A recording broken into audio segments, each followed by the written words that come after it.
ድሮ እገሌ አብዶ ሲባል ማስረጃ ከተባለ ጨርቁን ጥሎ ነበር የሚባለው።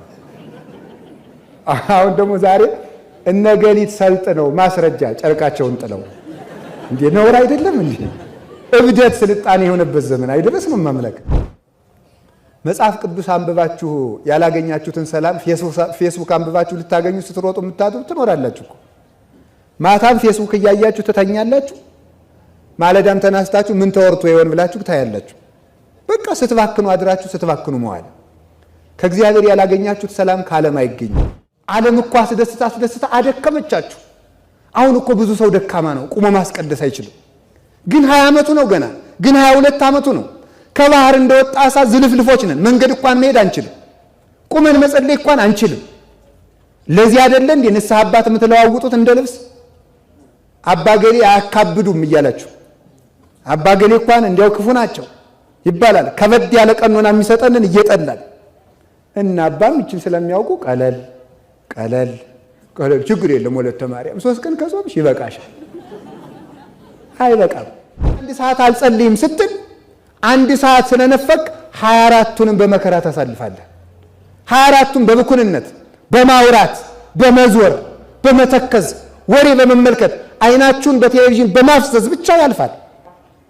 አንዷን ከሰጣችሁት ግን 23ን ይባርካል እግዚአብሔር። አገልግዬ ጌታ ሆይ ከሰው የባሰ ኃጢአት እንኳን አልሰራው ምን ነው ጥያቄን ብትመልስ እንድንል ያደርገን። እንደዚያ የሚልበት ምክንያት ምን እንደሆነ ታውቃላችሁ? የእናንተ ጸሎት ምን ሊረባ ብሎ አንደኛችሁን ተውት ለማለት ነው። በእሳት ሲያቃጥለው፣ ሬሳ ሲያሸክመው፣ አበባ ሲያሰጠው፣ ከገሊት ጋር ሲያጋባው አደረጀ በኋላ ሲያፋታው፣ ሲያጣላው፣ ሲያነጫንጫለ የባስ ጸልዬ እንዲህ ያለ ህልም የማይከውንማ ልተወው ብሎ እንዲተው ማለት ነው። ኪዳን ማስደረስ ውደዱ፣ ማስቀደስ ልመዱ። ለሚቀርባችሁ ቤተክርስቲያን ኪዳን ሳታስደርሱ አትዋሉ። መቅደስ ናችሁ ሳትታጠኑ አትዋሉ። አሁን እስኪ እዚህ አጥቢያ የሆናችሁ እጃችሁን አውጡ። እዚህ አጥቢያ የሆናችሁ እዚህ የምትስሙ ማለት ነው፣ እዚህ የምትሳለሙ በጣም ጥሩ፣ ሁሉም ነው ማለት ይቻላል። አሁን እዚህ እግዚአብሔር ያክብርልኝ። እዚህ ያሉት ካህናት በሙሉ አናጥንም ቢሉ ምን ታደርጋላችሁ? ከዛሬ ጀምሮ ቤተክርስቲያኑን አናጥነውም በቃ አንቀድስም ቢሉ ምን ትላላችሁ? አቤት ውጡ ነው ውጡ ትላላችሁ። እንዴት ጠገቡ አይደል? እውነታችሁን ነው። ጥጋብ እኮ አናጥንም ማለት ጥጋብ ነው አይደል? አንታጠንም ማለት ጥጋብ አይደለም?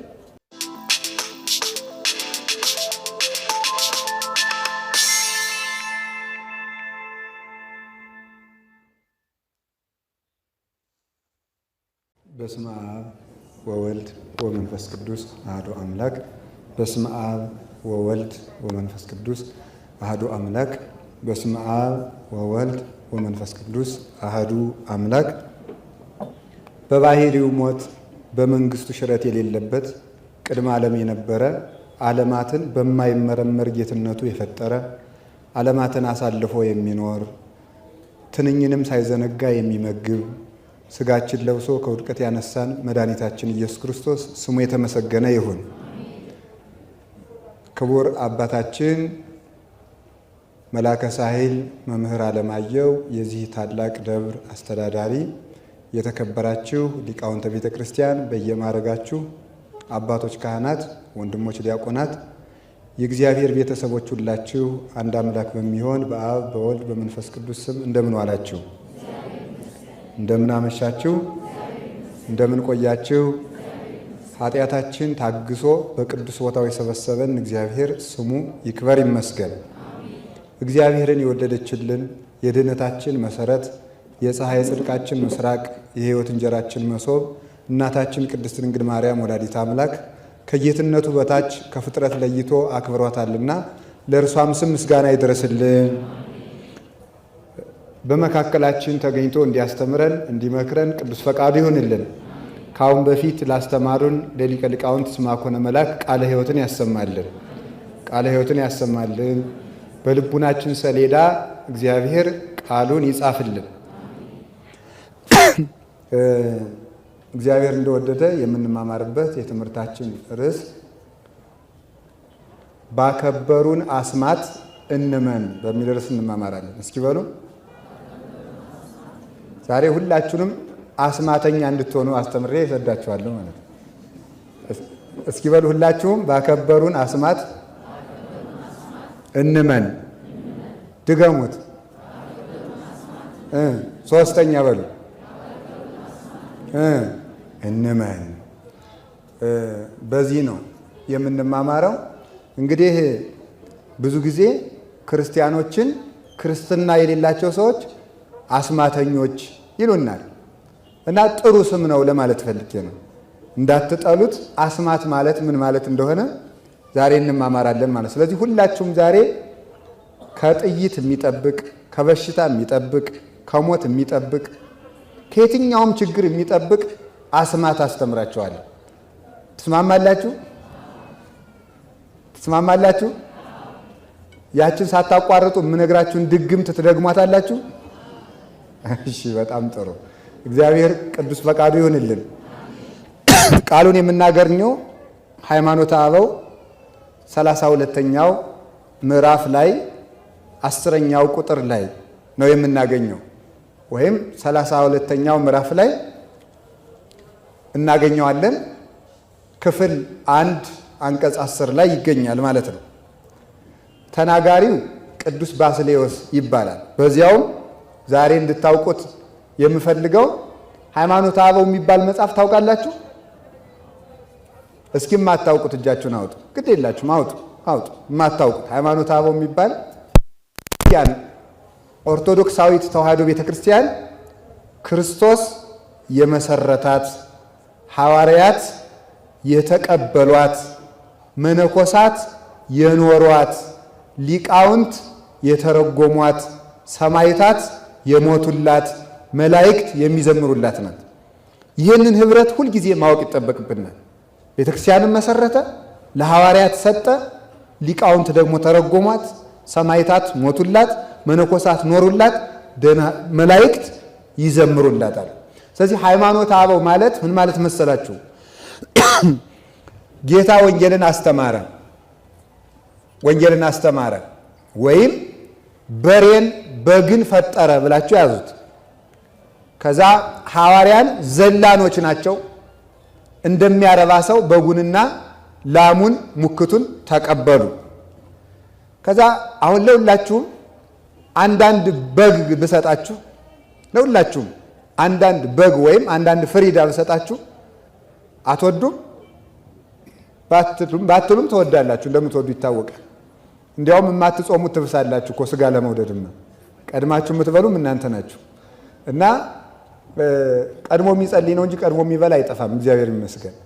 እና አሁን ላይ ለሁላችሁ ልደት እየደረሰ ስለሆነ አንዳንድ ፍሪዳ ሰጥቼ፣ ግን እልል ብላችሁ ስጨርሱ ይሄን በሬ እንዳትሸጡት፣ እንዳታርዱት፣ እንዳትለውጡት፣ እንዳታርሱት ብል ምን ጥቅም አለው? በሬው መሰጠቱ ጥሩ፣ ካልታረሰ፣ ካልተሸጠ፣ ካልተለወጠ፣ ካልታረደ እንጃ ምን ልናደርጉ? ጥበቃ ብቻማ ምን ይረባል? ቃለ እግዚአብሔር ወይም መጽሐፍ ቅዱስ እንደ በሬ፣ እንደ በግ፣ እንደ ሙክት አድርጋችሁ ውሰዱት። ስለዚህ ክርስቶስ በጉን ፈጠረ ማለት ቃለ እግዚአብሔሩን ፈጠረ፣ ሰጠ፣ ከሱ የተገኘ ነው። በመንፈስ ቅዱስ መጋቢነት ብሉያት ሐዲሳት ተሰጡ። በኋላ ምን ሆነ? ተመልከቱ። ዘላኖች ተረከቡት። እነማን ናቸው? እነዚህ ቅዱሳን ሐዋርያት ናቸው። ዘላን የሰጠውን የሸጠውን በግ የሸጠልንን አርብቶ አደር የሚባለው የሸጠልንን በሬ እንድንበላው የሚያደርገን ደግሞ ስጋ የሚያርዱ ሰዎች አሉ። በሬ የሚያርዱ፣ በግ የሚያርዱ ሐዋርያት የእግዚአብሔር ቃል የሚሸጡ ነጋዴዎች ናቸው። የሚሸጡበት ዋጋቸው ምንድን ነው ካላችሁኝ፣ ፍቅር ይላሉ። እንዲያውም አባቶቻችን ሲናገሩ ምን ይላሉ? አሳ እንቁ ታውቃላችሁ አይደል? አታውቁም? አቤት እኮ በጣም እኮ የዚህ ዘመን ሰው ከጦርነት ሳይሆን ነፃ የወጣው ከእውቀት ነው። ነፃ የወጣው በእውነቱ ማለት ነው። ከእውቀት ነፃ የወጣ ትውልድ ነው ያለ ማለት ነው። ከእውቀት ነፃ ወጥታችኋል ማለት ነው። አትቆጡ፣ በሞት ያደራችሁ እንዳትቆጡ። ከእውቀት ነፃ አትውጡ። እውነቴን ነው። ለእውቀትማ ተገዙ። ከድንቁርና ነው ነፃ መውጣት። እና እንቁ ባታውቁትም አይፈረድም፣ መስማት ስለማትወዱ ነው። እና ባትሰሙም ደግሞ አይፈረድም፣ የምትሰሙት ስለበዛ ነው። እና እንግዲህ የምትሰሙት ቢበዛም አይፈረድም እያልኩ ከርኩማ ማለቂያ የሌለው ነገር ሊመጣ ነው። እና እንቁ እንደምታውቁት እንቁን የምትወልድ አንዲት ወፍ አለች። ያቺ ከርከቤዴል ትባላለች። ከርከዴል ይሏታል አባቶቻችን፣ ከርከቤዴልም ትባላለች። እና ይቺ ወፍ መኖሪያዋ በባህር ውስጥ ነው። በባህር ውስጥ ትኖርና ውሃ ሲጠማት ከባህሩ አትጠጣም፣ ወታ ጤዛን የምትልሰው ጠል ታውቃላችሁ? ደግሞ ይሄም ሌላ ጥያቄ። ጠል የሚባለው ምንድን ነው? በመከር ወቅት ሌሊት የሚዘንበው ነው። እንደምታውቁት እጽዋት ወይም አዝሪቱ ወይም እህሎቹ ለቁም ነገር የሚበቁት በሙቀትና በምንድን ነው? በሙቀትና በምንድን ነው? በቅዝቃዜ ነው። ቅዝቃዜው ያለዝበዋል፣ ሙቀቱ ያበስለዋል። ቅዝቃዜው የተስፋ ምሳሌ ነው፣ ሙቀቱ የመከራ ምሳሌ ነው። ዘር እንደተዘራ ዝም ብሎ ዝናብ ብቻ ቢሆን ፀሐይ ባይወጣ እህሉ ሽባ ይሆናል፣ አያፈራም። አይታችሁ እንደሆነ ድንገት ወደ ገጠር ስትሄዱ ከቤቱ ታዛ አካባቢ የበቀሉ ብርሃን ወይም ደግሞ ፀሐይ የማያገኙ እጽዋት ሽባ ይሆኑና ቢጫ ይሆናሉ። ስለዚህ ሙቀቱ ሊያጠነክረው ነበር እህሉን ማለት ነው። ስለዚህ ዝም ብሎ ዝናብ ብቻ ከሆነ ይሟሽሻል፣ ሙቀት ብቻ ከሆነ ሐሩር ብቻ ከሆነ ይደርቃል። ስለዚህ ክርስቲያን ሁልጊዜ በምቾት ከሆነ የሟሸሸ ነው የሚሆነው። የሟሸሸ ይሆናል ማለት ጭንቅ የማይችል ማስቀደስ እንኳን የማይሆን ሕግ እሱ ወደ ሕግ መውጣት ሲያቅተው ሕግን ወደ እኔ ያውረዱልኝ የሚል ሽባ ይሆናል። ሐሩር ብቻ ቢሆን እንደሚደርቀው ደግሞ ሁልጊዜ መከራ ቢሆን ደግሞ ተስፋ እንቆርጣለን። ስለዚህ እንዳንጠግብ ሐሩሩ እንዳንበላሽ ተሞ ምን ያደርጋል ደግሞ ተስፋ እንዳንቆርጥ ምን ይመጣል ደግሞ ጠሉ ይመጣል ማለት ነው። ጠል የሚባለው በበጋ ወቅት በመከር ወቅት ሌሊት ወርዶ የሚያውቅ ጤዛ የምንለው ነው። ያንን ትልሳለች። በሁለት መልኩ ይተረጎምላታል። አንዱ በክፉ ይተረጎማል፣ አንዱ በበጎ። ከርከቤዴል የዚህ ዘመን ትውልድ ምሳሌ ናት። ይቺ ከርከቤዴል በባህር ውስጥ እየኖረች ውሃ ሲጠማት ግን ጤዛ ትልሳለች። የዚህ ዘመን ሰው እንደምታውቁት ባህር የሆነ ዕውቀትን ትቶ ጤዛ ይልሳል።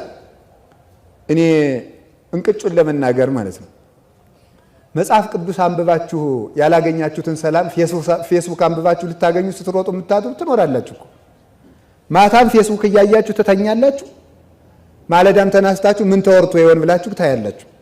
በቃ ስትባክኑ አድራችሁ ስትባክኑ መዋል። ከእግዚአብሔር ያላገኛችሁት ሰላም ከዓለም አይገኝም።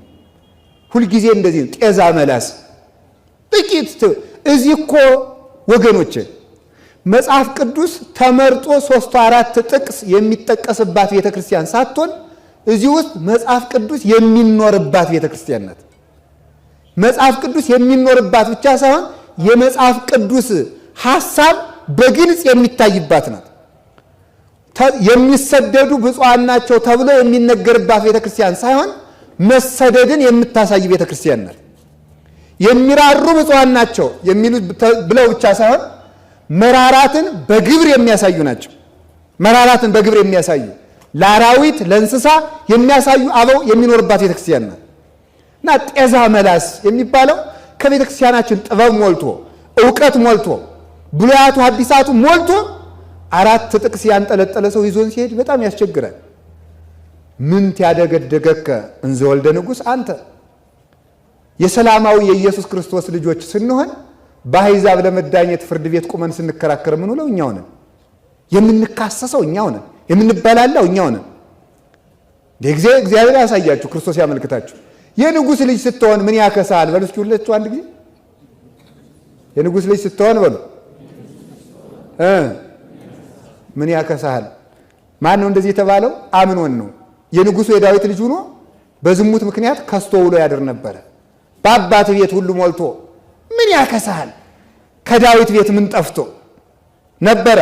ወደ ራሴ ላምጣውና ወደ እኛ ቤት ይምጣና የንጉሥ የእግዚአብሔር ልጅ ስትሆኑ ምን ያከሳችኋል? የሰላማዊ ልጆች ሁናችሁ ለምን ትታወካላችሁ? ለምንድን ነው የተቸገራችሁት? ባለጸጋ አምላክ እያላችሁ፣ ባለጸጋ እናት እያለቻችሁ፣ ሰፊ ሀገር እያለን መንግሥተ ሰማያት የማይደክሙ ጠባቂዎች እያሉን መላእክት ለምንድን ነው የደከምከው? ኃጢአታችን አያደከመን እንደምታውቁት ማለት ነው። ስለዚህ እግዚአብሔር ሰዎች ጤዛ አትላሱ። ደስታን ከዚህ ታገኙታላችሁ እንጂ እናንተ ጥራችሁ ግራችሁ ደስታን እናገኛለን ብላችሁ አትልፉ። እሱ ነው ጤዛ መላስ ማለት። ትክክለኛውን ደስታ አጥቶ ዳርዳሩን መሮጥ ማለት ነው። ማዕድ ተቀምጦ ፍርፋሪ ለቀማ መሮጥ ማለት ነው። ከወዳጅ ጥሎ ከጠላት ሰላም አገኛለሁ ብሎ መሮጥ ነው።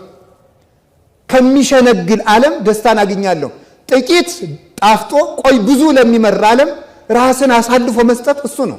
ዘፈኑም ሁሉም ነገር የምትሰሩት የሥጋ ፍላጎት ሁሉ የምንሰራው ሁሉ እሱ ምንድነው? ጤዛ የሚባለው እሱ ነው። ጤዛ መላስ የሚባለው ጥቂት ደሞዚ ብዙ ሞልቶ ሁላችሁ ጥቂት ኃጢአታችሁን ብትታገሱ ብዙ ሰላም ታገኛላችሁ። ንግድ ነው። ንስሐ መግባት ማለት ንግድ ማለት ነው። ንግድ ማለት ጥቂት ብር አውጥቶ ብዙ ማትረፍ አይደለም። ጥቂት ኃጢአታችን ትተን ብዙ ጸጋ ማግኘት። ጥቂት ኃጢአት ማለት ምን ማለት ነው? የኃጢአት ጥቂት አለው የለውም? እንግዲህ ምን ማለት ነው?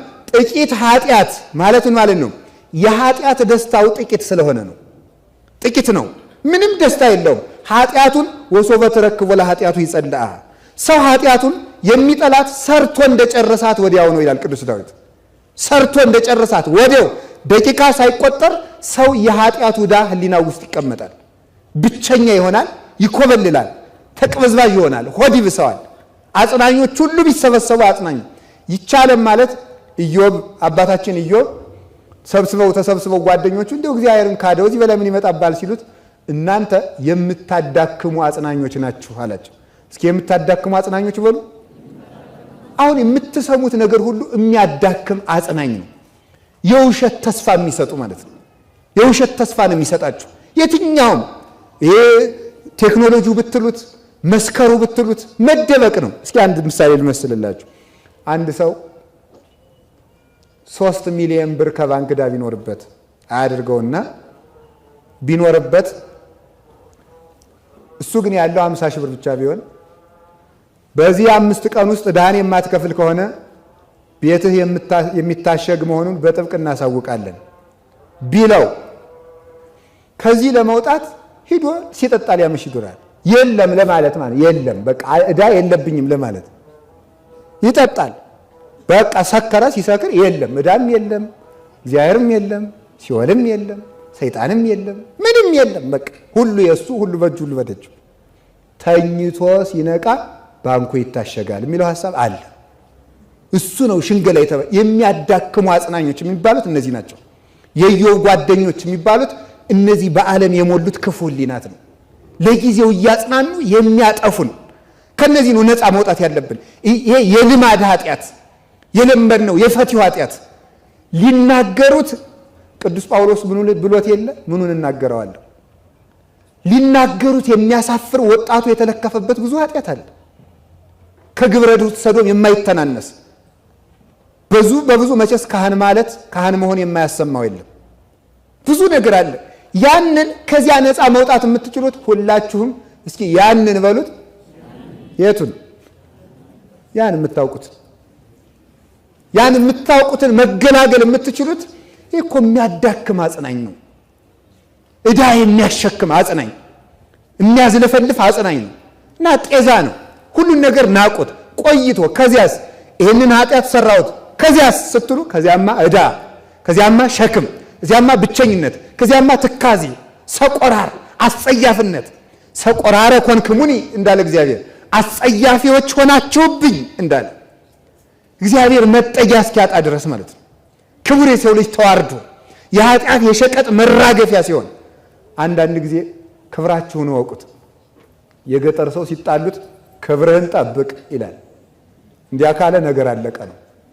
ስድብ አንተ መናጢ፣ አንተ ሌባ፣ አንተ እንደናንተ ዝም ብሎ የስድብ ጋጋታ በየፌስቡክ ሲያንጋጋ የሚያመሽ እንዳይመስል ገበሬ ችግር ከመጣ ክብርህን ጠብቅ ነው ካለ አልቋል ነው የዚያን ጊዜ ማለት ነው። እስኪ አንድ ጊዜ ክብርህን ጠብቅ በሉ እኔ ነው የምትሉኝ እንዴ? በሉ አንድ ጊዜ ክብርህን ጠብቅ በሉ እና እኔ ነግሬያችኋለሁ። ክብራችሁን ጠብቁ። እውነቴን ነው። ለምን መሰላችሁ? ክብራችሁን ጠብቁት። አዛኝን በጣም ክቡር እንደሆናችሁ አስቡ። በጣም ክቡራን ነን። እውነቴን ነው። ሰውን ቢወደው እኮ በግ ነው የሚያርድለት። እግዚአብሔር እኮ እኛን የማክበሩ ምልክት ራሱን ንጹሕ የተወደደ መስዋዕት አድርጎ ማቅረቡ ነው። አምላክ የተሰዋልኝ ነኝ ብላችሁ አስቡ። ለራሳችሁ ክብር ስጡት። ከፍ ብላችሁ አስቡት። የእናንተ ልካችሁ ሸማኔ የሰራው ልብስ አይደለም። ፋብሪካ የመረተው ኮትና ሱሪ አይደለም። የኛ ልካችን ምንድነው ካላችሁኝ ፀሐይ ጽድቅ ኢየሱስ ክርስቶስን መልበስ ነው። የኛ ልካችን እኮ ቤቶችን መገንባት ማነጽ አይደለም። እኛ በብርሃን ቤት መኖር ነው። የኛ ልካችን ከዘመዶቻችን ጋር ተደራጅተን መንደር አበጅተን ጎርጥ ለይተን ክልል ከልለን ወረዳ አበጅተን የራሳችንን ባለስልጣኖች ሹመት መኖር አይደለም። የኛ ዘመዶቻችን የማይደክሙ የማይንቀላፉ የማይራቡ ሚካኤል ገብርኤልና ሩፋኤል ናቸው። እስቲ ወደዚህ ከፍ ብላችሁ አስቡ። ከፍ ወዳለ ዝምድና፣ ከፍ ወዳለ ልብስ፣ ወደ ልልና ሃይማኖት ከፍ በሉ። ከፍ ስንል ዓለምን ዝቅ ማድረግ የምንችልበት አይን እናገኛለን። አሁን አንድ ሰው በአውሮፕላን በዚህ ቢያልፍ አውሮፕላኑ እያኮበኮበ ከፍ ሲል ጫማ ሲጨምር እኛ ዝቅ እንላለን። እዚያው ነው ሲያየን ነው። ከፍ ሲል ዝቅ እንላለን። ከፍ ሲል ዝቅ አድርጎ ያየናል። ጭራሽ ከፍ ካለ ዝንብ መስለን እንታያለን። ግን እግራችን እኮ አልተቆረጠም። ምንም ዝቅ ያልነው ነገር የለም። የሰውየው ከፍታ እኛን ዝቅ አድርጎ እንዲያደረገ ማለት ነው። ከፍ ስንል ዓለምን ዝቅ አድርገን ማየት እንችላለን። እኛ ሰማይ ስንሆን ዓለም ትቢያ ሆና ትታያለች። አፈር ላፈርማ ያው አፈርነቱን ያያል ማለት ነው።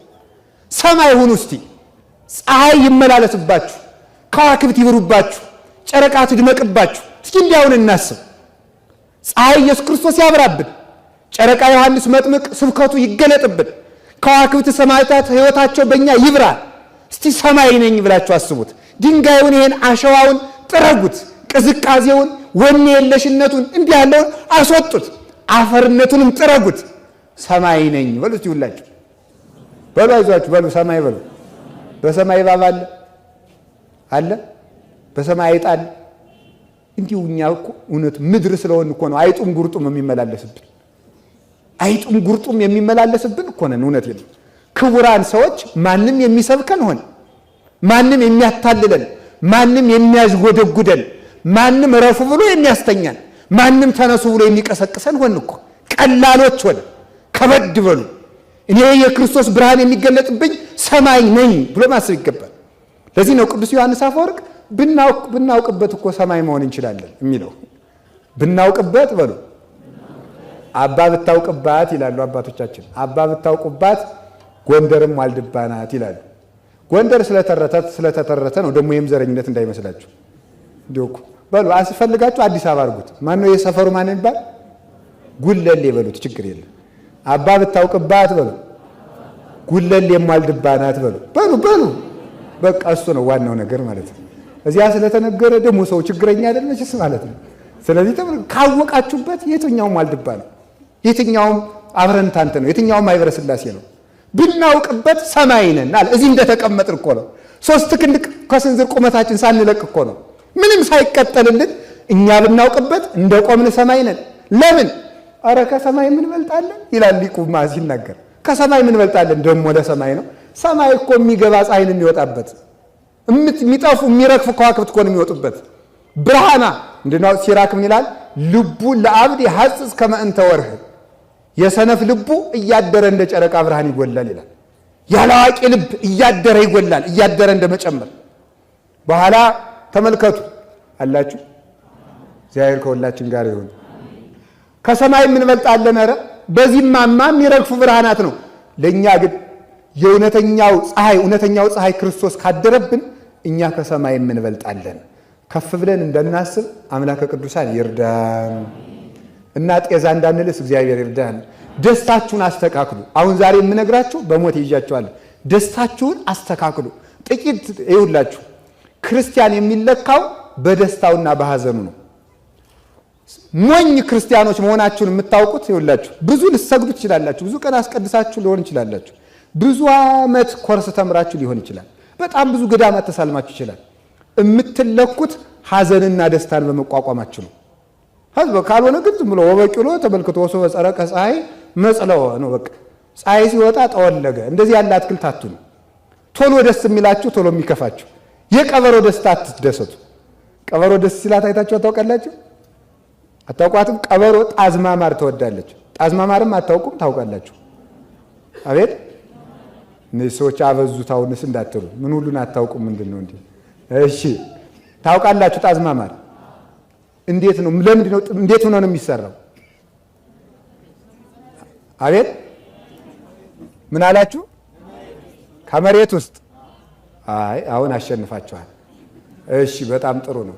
እና የጣዝማ ማር ቀበሮ ትወዳለች እና ደስ ሲላት ጉድጓዱን ስታገኘው ኧረ ጣዝማ አገኘው፣ ኧረ ጣዝማ አገኘው፣ ኧረ ጣዝማ አገኘው እያለች እየዘለለች በዚያ ታች ስትዞር ውላ ስትመጣ ጉድጓዱ የለም። ይሄ ነው የቀበሮ ደስታ ማለት ነው። ኋላ የዘመኑ ክፋት ነው ይላሉ አባቶቻችን፣ ቀበሮ መብሰሏ ይላሉ። ኋላ ተማረችና ከስተቷ ሌላ ብልሃት ዘየደች። የለም ደስታዬ ማሩን እያሳጣኝ ነው። እስኪ በሉ አንድ ጊዜ በሉ ምኑን እያሳጣኝ ነው? ስትፈነጥዙ እኮ ማር ያጣችሁ ብዙዎች አላችሁ። የማይገባችሁን ስትዘሉ እውነተኛውን ደስታ አታችሁት። የሽንገላ ደስታ ቋጥራችሁ የቀራችሁ እንደዚህ ይሄ ዳንኪራው፣ ጭፈራው፣ ስካሩ፣ ሆዱ ይሄ እንደው መጃጊያጡ እንደው በሴቱም በኩል ራቁትን መሄዱም ጭምር የጉጅልነት እኮ ነው፣ እብደት ማለት ነው። እኔ እንደው እመቤቴን አሁን ራቁታችሁ የምትሄዱት ሴቶች እብድ ነው የምትመስሉ። እብድ ድሮ እገሌ አብዶ ሲባል ማስረጃ ከተባለ ጨርቁን ጥሎ ነበር የሚባለው። አሁን ደግሞ ዛሬ እነገሊት ሰልጥነው ማስረጃ ጨርቃቸውን ጥለው እንዴ! ነውር አይደለም እንዴ? እብደት ስልጣኔ የሆነበት ዘመን አይደረስ ነው ማምለክ አይደረስ እኮ ነው። ይሄ ነው ጤዛ መላስ።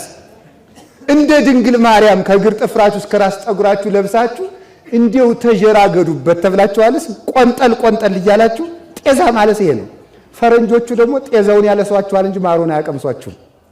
ኃጢአቱንና ጅልነቱን ያስተምሩናል። ስልጣኔያቸውን እኮ አይነግሩንም። እንዴት ሀብታም እንደሚሆኑማ አይነግሩም። እንዴት ጅል እንደሚኮን ግን ይነግሯችኋል። እናንተ ጤዛውን ትለሳላችሁ። ወጣቱ ይሄን የተሸወደው አሁን ስለ ጠጉር መቁረጥ የምንነጋገርበት ነበረ። እብደቱን ስልጣኔ መስላችሁ ጤዛውን መጠጥ መስሏችሁ የያዛችሁት ስንቶች አሉ። ያንን አርግፋችሁ ጣሉት። ከዚህ በኋላ እኔ ጤዛ አልስም ከባህሩ እጠጣለሁ በሉ። የሕይወት ውሃ ክርስቶስን እጠጣለሁ እንጂ ጤዛ አልስም ብላችሁ ለህሊናችሁ ነው፣ ለእኔ አትንገሩ። እንደዚህ አበሉት። ኋላ ቀበሮ እንኳን ስትበስል የማትበስሉ ሞኞች።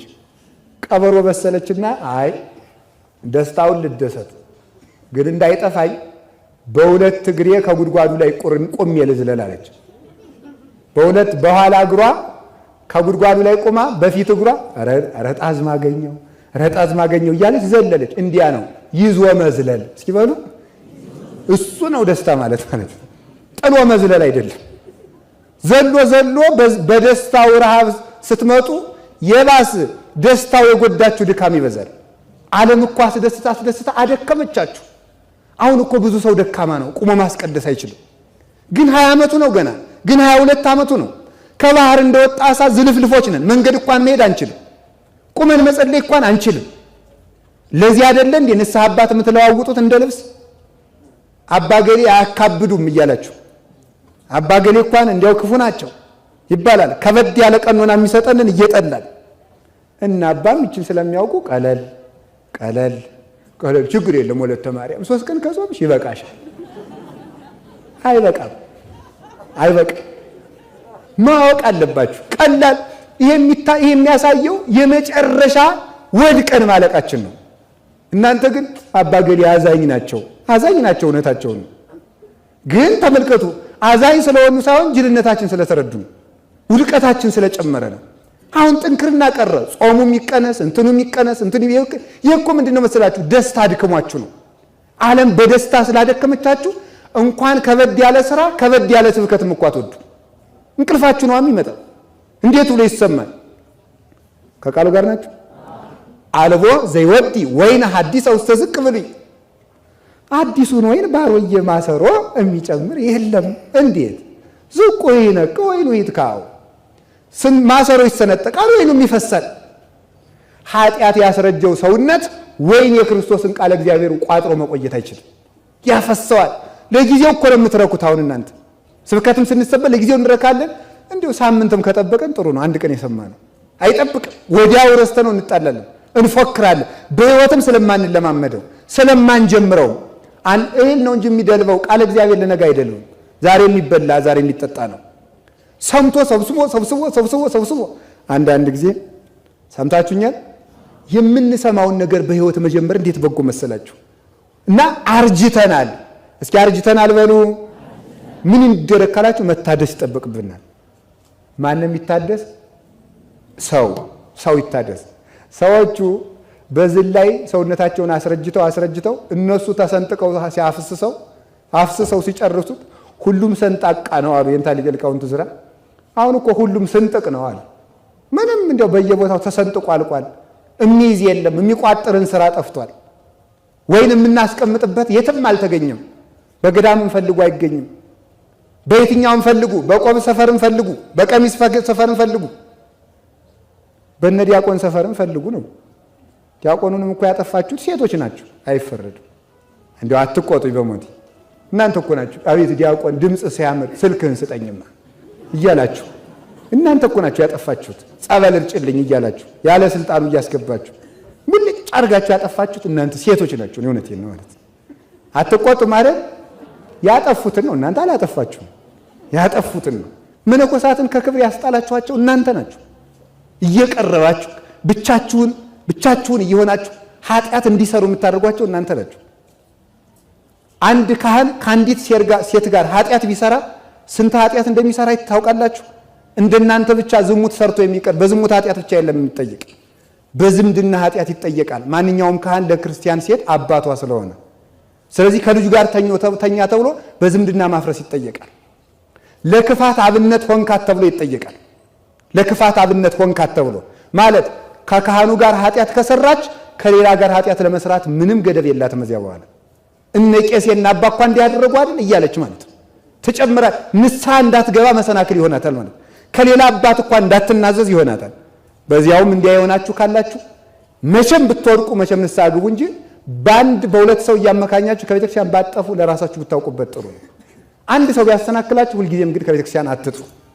አላችሁ የላችሁ በዚህ ይጠየቃል። ይህ ብቻ ደግሞ አይደለም። አንድ ካህን የክርስቶስ አጭታ ነው። ፈሐርኩክሙ እንዳለ ቅዱስ ጳውሎስ ሰባኪ ባጭታ ነው የሚመሰለው። ትዳር ሲመሰረት ባጭታ ይመሰላል። አጭታ ሙሽሪትን ለሙሽራ ያቀርባል እንጂ ለራሱ አያደርግም። ስለዚህ ተመልከቱ፣ አንድ ካህን ከአንዲት ሴት ጋር ኃጢአት ቢሰራ የክርስቶስን ሙሽራ ቀማ። ወደ ወንድምህ ሚስት አትሂድ፣ ወደ ባልንጀራ ሚስት አትሂድ የሚለውን አታመንዝር የሚለውን ጨምሮ ሳተ። 5-6 ኃጢአት ጽድቅን እንደሚጠራው ኃጢአትን ይጠራል። ስለዚህ ሁላችሁም ለሰው መሰናክል ላለመሆን ጠንቃቆች መሆን አለባችሁ። ከቃሉ ጋር ናችሁ። እግዚአብሔር ከሁላችን ጋር ይሁን። ስለዚህ ጤዛ ከመላስ ይሰውረን። ይህ ጤዛው አባብሎናል በእውነቱ ማለት ነው።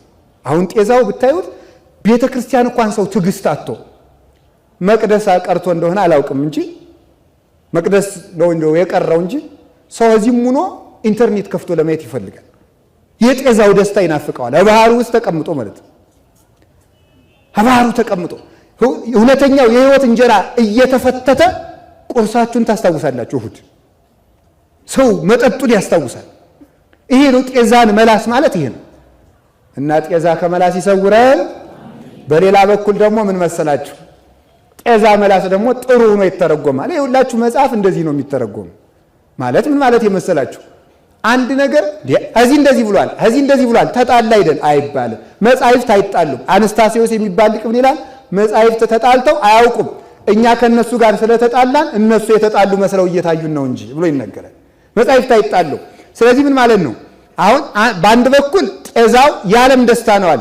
በአንድ በኩል ስንተረጉመው ደግሞ ጤዛ የተባለ ክርስቶስ ነው። ጠል ይባላል። ከዓለም ኃጢአት ነፃ የሆነ በአንደበቱ ሐሰት በሰውነቱ ክፋት የሌለበት እውነተኛው ጠለ ምሕረት የተጠሙ ነፍሳት የረኩበት በመከር ዝናብ በሌለበት ወራት የዘነበ ጠል። በነገራችሁ ላይ የመከር ወቅት የምትባል ድንግል ማርያም ናት። ማይረረ ትንቢት ማርያም ዘመነ ጽጌ እንግዳ ይላታል ደራሲው። የዘመን ወቅት በመከር ክረምት የተዘራው ታጭዶ በመከር እንደሚበላ አሁን በዳርና በተሳስ እንደሚበላ ሁሉ ነቢያት የዘሩት ትንቢት የታጨደባት የጥጋብ ዘመናችን ድንግል ማርያም ናት። እመቤታችን እኮ አማላጅ ብቻ ሳይሆን እድሜያችንም ጭምር ናት። እውነተኛይቱ እድሜ የበረከት ዘመናችን እሷ ናት። በእሷ ዘመን እህል ተገኘ። ድርቅ በነበረበት ዘመን እህል የለም። 5000 ዘመን ድርቅ የመታው ዘመን ነው። አሁን ግን ህዳርና ታኅሳስ መከር እንደሚታጨድ በጠል ዘመን ወላዲተ አምላክ የ5000 ዘመን ጠል ክርስቶስ ወርዶባት እውነተይቱ ጸምር ጻዳ ከሷ እውነተኛይቱ መንቀል እሷ ሆና እውነተኛይቱ ብዝት ግምጃ እሷ ሆና ጠለ ምሕረት ወልደ እግዚአብሔርን ጠጥተን ጽማችን የተወገደበት እሱም እንደተናገረ በዕለተ ዓርብ ተፈጸመ ሁሉ እንግዲህ ጥም ይብቃ ብሎ 5000 ዘመን በቃ እንግዲህ ማጠጡ እንግዲህ ማብሉ ረሃቡ እንግዲህ ይብቃችሁ እንደተናገረ ጠል እሷ ናት። ወፊቱም እሷ ጠል ክርስቶስ ነው። ወፍ የተባለች እመቤታችን ናት። ከባህሩ ነፃ መሆኗ ከዚህ ዓለም ኃጢአት ነውር የሌለባት መሆኗ ነው። ከቃሉ ጋር ናቸው። ከዚህ ዓለም ኃጢአት ከሐሳቡ ከተግባሩ ከአዳም ኃጢአትም ነፃ መሆኗን ያሳያል። ወጣ አፈማህፀኗን ወደ ምስራቅ አዙራ ትቆማለች። ነፋስ ከፀሐይ ብርሃን ያመጣና በማህፀኗ ውስጥ ይቀርጸዋል። በቀኝ ጎኗ ዕንቁ ትጸንሳለች ይላል። ያንን ዕንቁ መልሳ ባህር ውስጥ ገብታ ትወልደዋለች። ከባህር ውስጥ ያልወለደችውን ዕንቁ ከባህር ውስጥ ያልጸነሰችውን ዕንቁ ባህር ውስጥ ገብታ ትጸንሰዋለች፣ ትወልደዋለች ማለት ከዚህ በኃጢአት በዘር በሩካቤ ያልጸነሰችውን ክርስቶስን በዚህ ዓለም ወለደችው። ናሁ ሰማይናሁ በኤፍራታ ወረከብናሁ ውስተ መገዳም በጫካ ውስጥ አገኘ ነው። ጫካ የተባለ ድንቁርና የበዛበት ያለም ባህር ውስጥ መውለዷ ተመልከቱ። ባህር ውስጥ ሲወለድ ዕንቁ ነው። እንደው ግሩም ነው። በእርግጥ በዚህ ዘመን ሁሉም መምህር አይደል? በጣም ችግር ዘመን መሰላችሁ።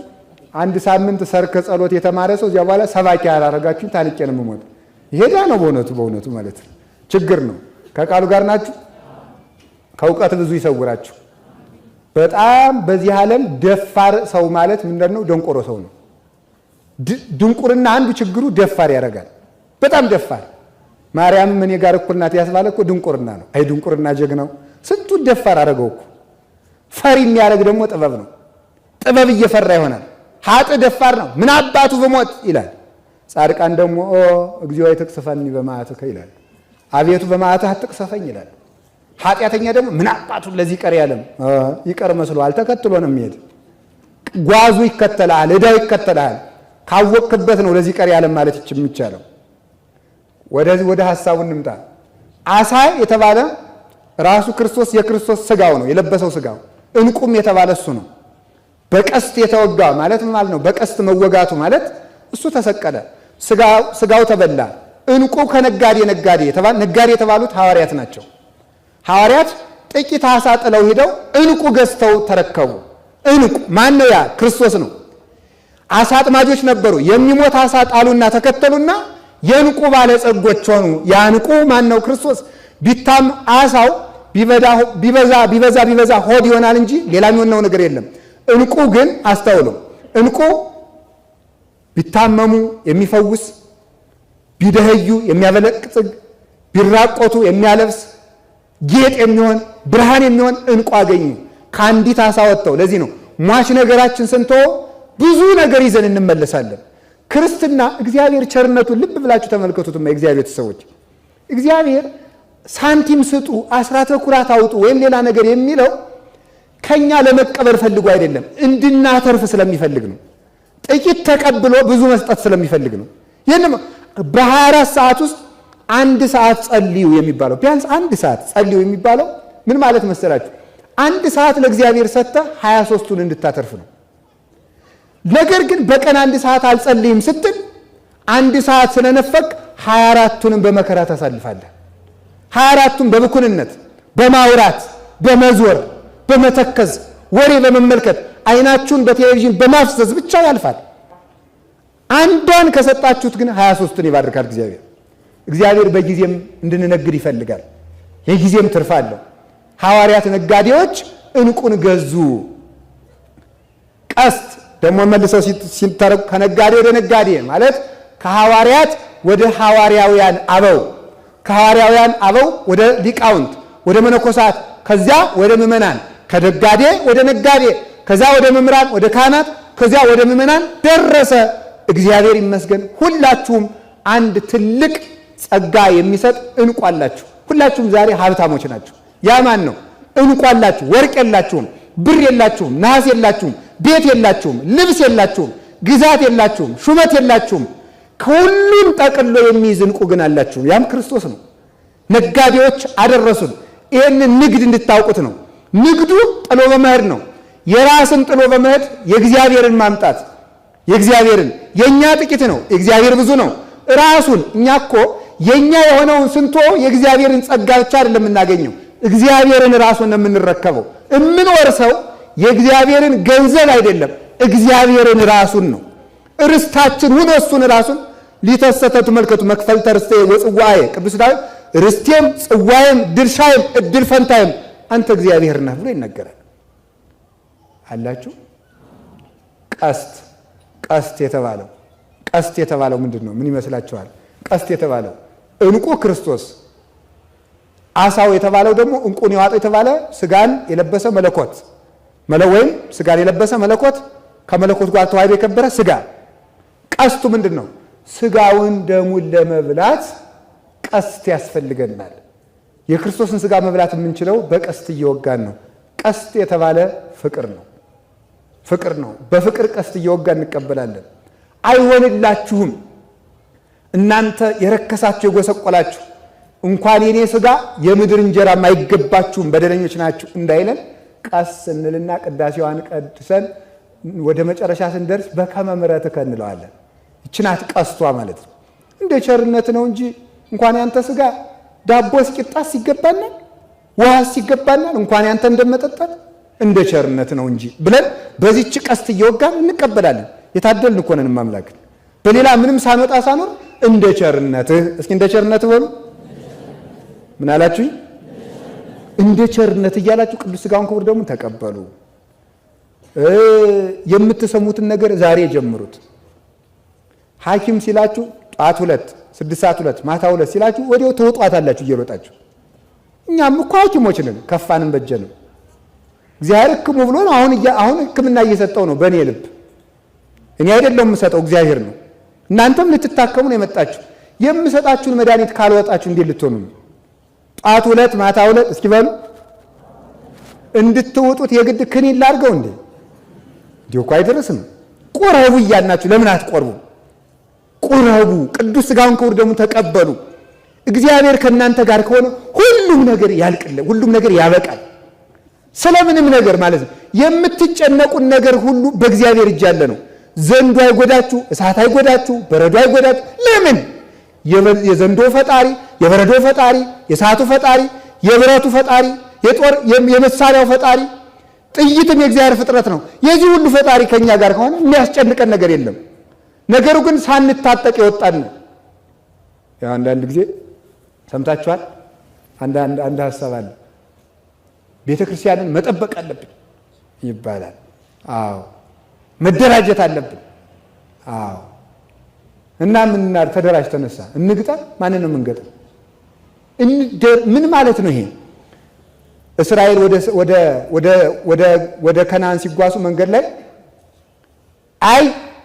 እንግዲህ በከነዓን የተሰበሰቡት ሰዎች በጣም ኃያላን ስለሆኑ እንመለስ ሀገራችን ሲሉ በዚህ እግዚአብሔርን አስከፉት። ሲያስከፉት ምን ሆነ መሰላችሁ? እንደገና ተመክረው ሰሙና ምን አሉ? አሁን ሄደን ልንገጥም ነው እንዲያውም አሉ። ታው እግዚአብሔር ከእናንተ ጋር አይደለምና አትውጡ አላቸው። እስኪ በሉ እግዚአብሔር ከእናንተ ጋር አይደለምና አትውጡ አላቸው። እምቢ ብለው ገጠሙ፣ ተሸንፈው ተመለሱ። እግዚአብሔር የሌለበት መደራጀት አይጠቅምም። እግዚአብሔር የሌለበት ሕዝብ ቤተክርስቲያንን መብቷን ማስቆም አለብን ብለን ተደራጅተን አንዱ ነን ማህበር በየቦታው ብንመሰርት የማይቆርብ ክርስቲያን እንደ ገለባ ይታጨዳል እንጂ ምንም አይጠቅም። ስጋው ደሙን ያልተቀበለ ክርስቶስ እኔ እኮ ክርስቲያን ስጋውን ደሙን እኮ የምንቀበለው ለጽድቅ አንድ መስፈርት ስለሆነ አይደለም፣ ከእግዚአብሔር ጋር መኖር ስላለብን ነው። እግዚአብሔር ከኛ ጋር እንዲውል እንዲያድር ከፈለጋችሁ ቅዱስ ስጋውን ክቡር ደሙን ተቀበሉ። የእግዚአብሔር ሁኑ። የእግዚአብሔር ሳትሆኑ የእግዚአብሔርን ቤተክርስቲያን አትጠብቁ። የእግዚአብሔር ነው። ወጣቶች አሁን በእውነት የወጣቱ ቅናት እጅግ የሚያስደንቅ ነው። ወጣቱ ቤተክርስቲያን ተደራጅቶ እየጠበቀ ያለ ከሰዓቱም የሚገቡ እርግጠኛ ነኝ እሳት ቢነድ እኔ እንደው አልገኝም ጸሎት ላይ ነኝ ልል እችላለሁ። ቤቴን ዘግቼ መቼስ መነኮሳት የምናመካኝበት ጸሎት ላይ ናቸው አባደን እንባል ተኝተንም ሊሆን ይችላል። ተመስገን ነው ግን እግዚአብሔር እንዲያርጎም ያኖራል። ግን ደግሞ ጸሎት ላይ ያሉም አሉ። አይዟችሁ ደግሞ በዚያውም ደግሞ አንድ ጥሩ ነገር አለ። ብንሞትም ጸሎት ላይ ናቸው ነው የምትሉልኝ። ተመስገን ነው። ይሄም ጥሩ ነው እኮ ታምሜ ተኝቼም ቢሆን አባ ጸሎት ላይ ይሆናሉ ስትሉኝ እናንተ ሳታዝኑልኝ ስትቀሩ እግዚአብሔር እንዲያዝንልኝ ይሆናለሁ ማለት ነው። ተንከባካቢ ሲበዛ የእግዚአብሔር ቸርነት እንዲርቅ ይሆናል። ሰው ግን መከራ ሲበዛበት እግዚአብሔር ያዝንለታል እና ጥሩ ነው በዚያው። ስለዚህ እግዚአብሔር ሰው ወጣቶች ቅናታችሁ ጥሩ ነው። ለቤተ ክርስቲያን አሁን ሁላችንም አንድ ሆነን ያለችብንን መለያየት አጥፍተን አንድ እውነት እንዳይመስላችሁ፣ እኔ እውነቴን ነው። ክርስቲያኖች ልብ ብላችሁ አስቡ። ዲያብሎስ በዘር እያመካኘ የሚከፋፍለን ለእናንተ ዘር ተጨንቆላችሁ እንዳይመስላችሁ ክርስትናችን ማጥፋት ስለፈለገ ነው።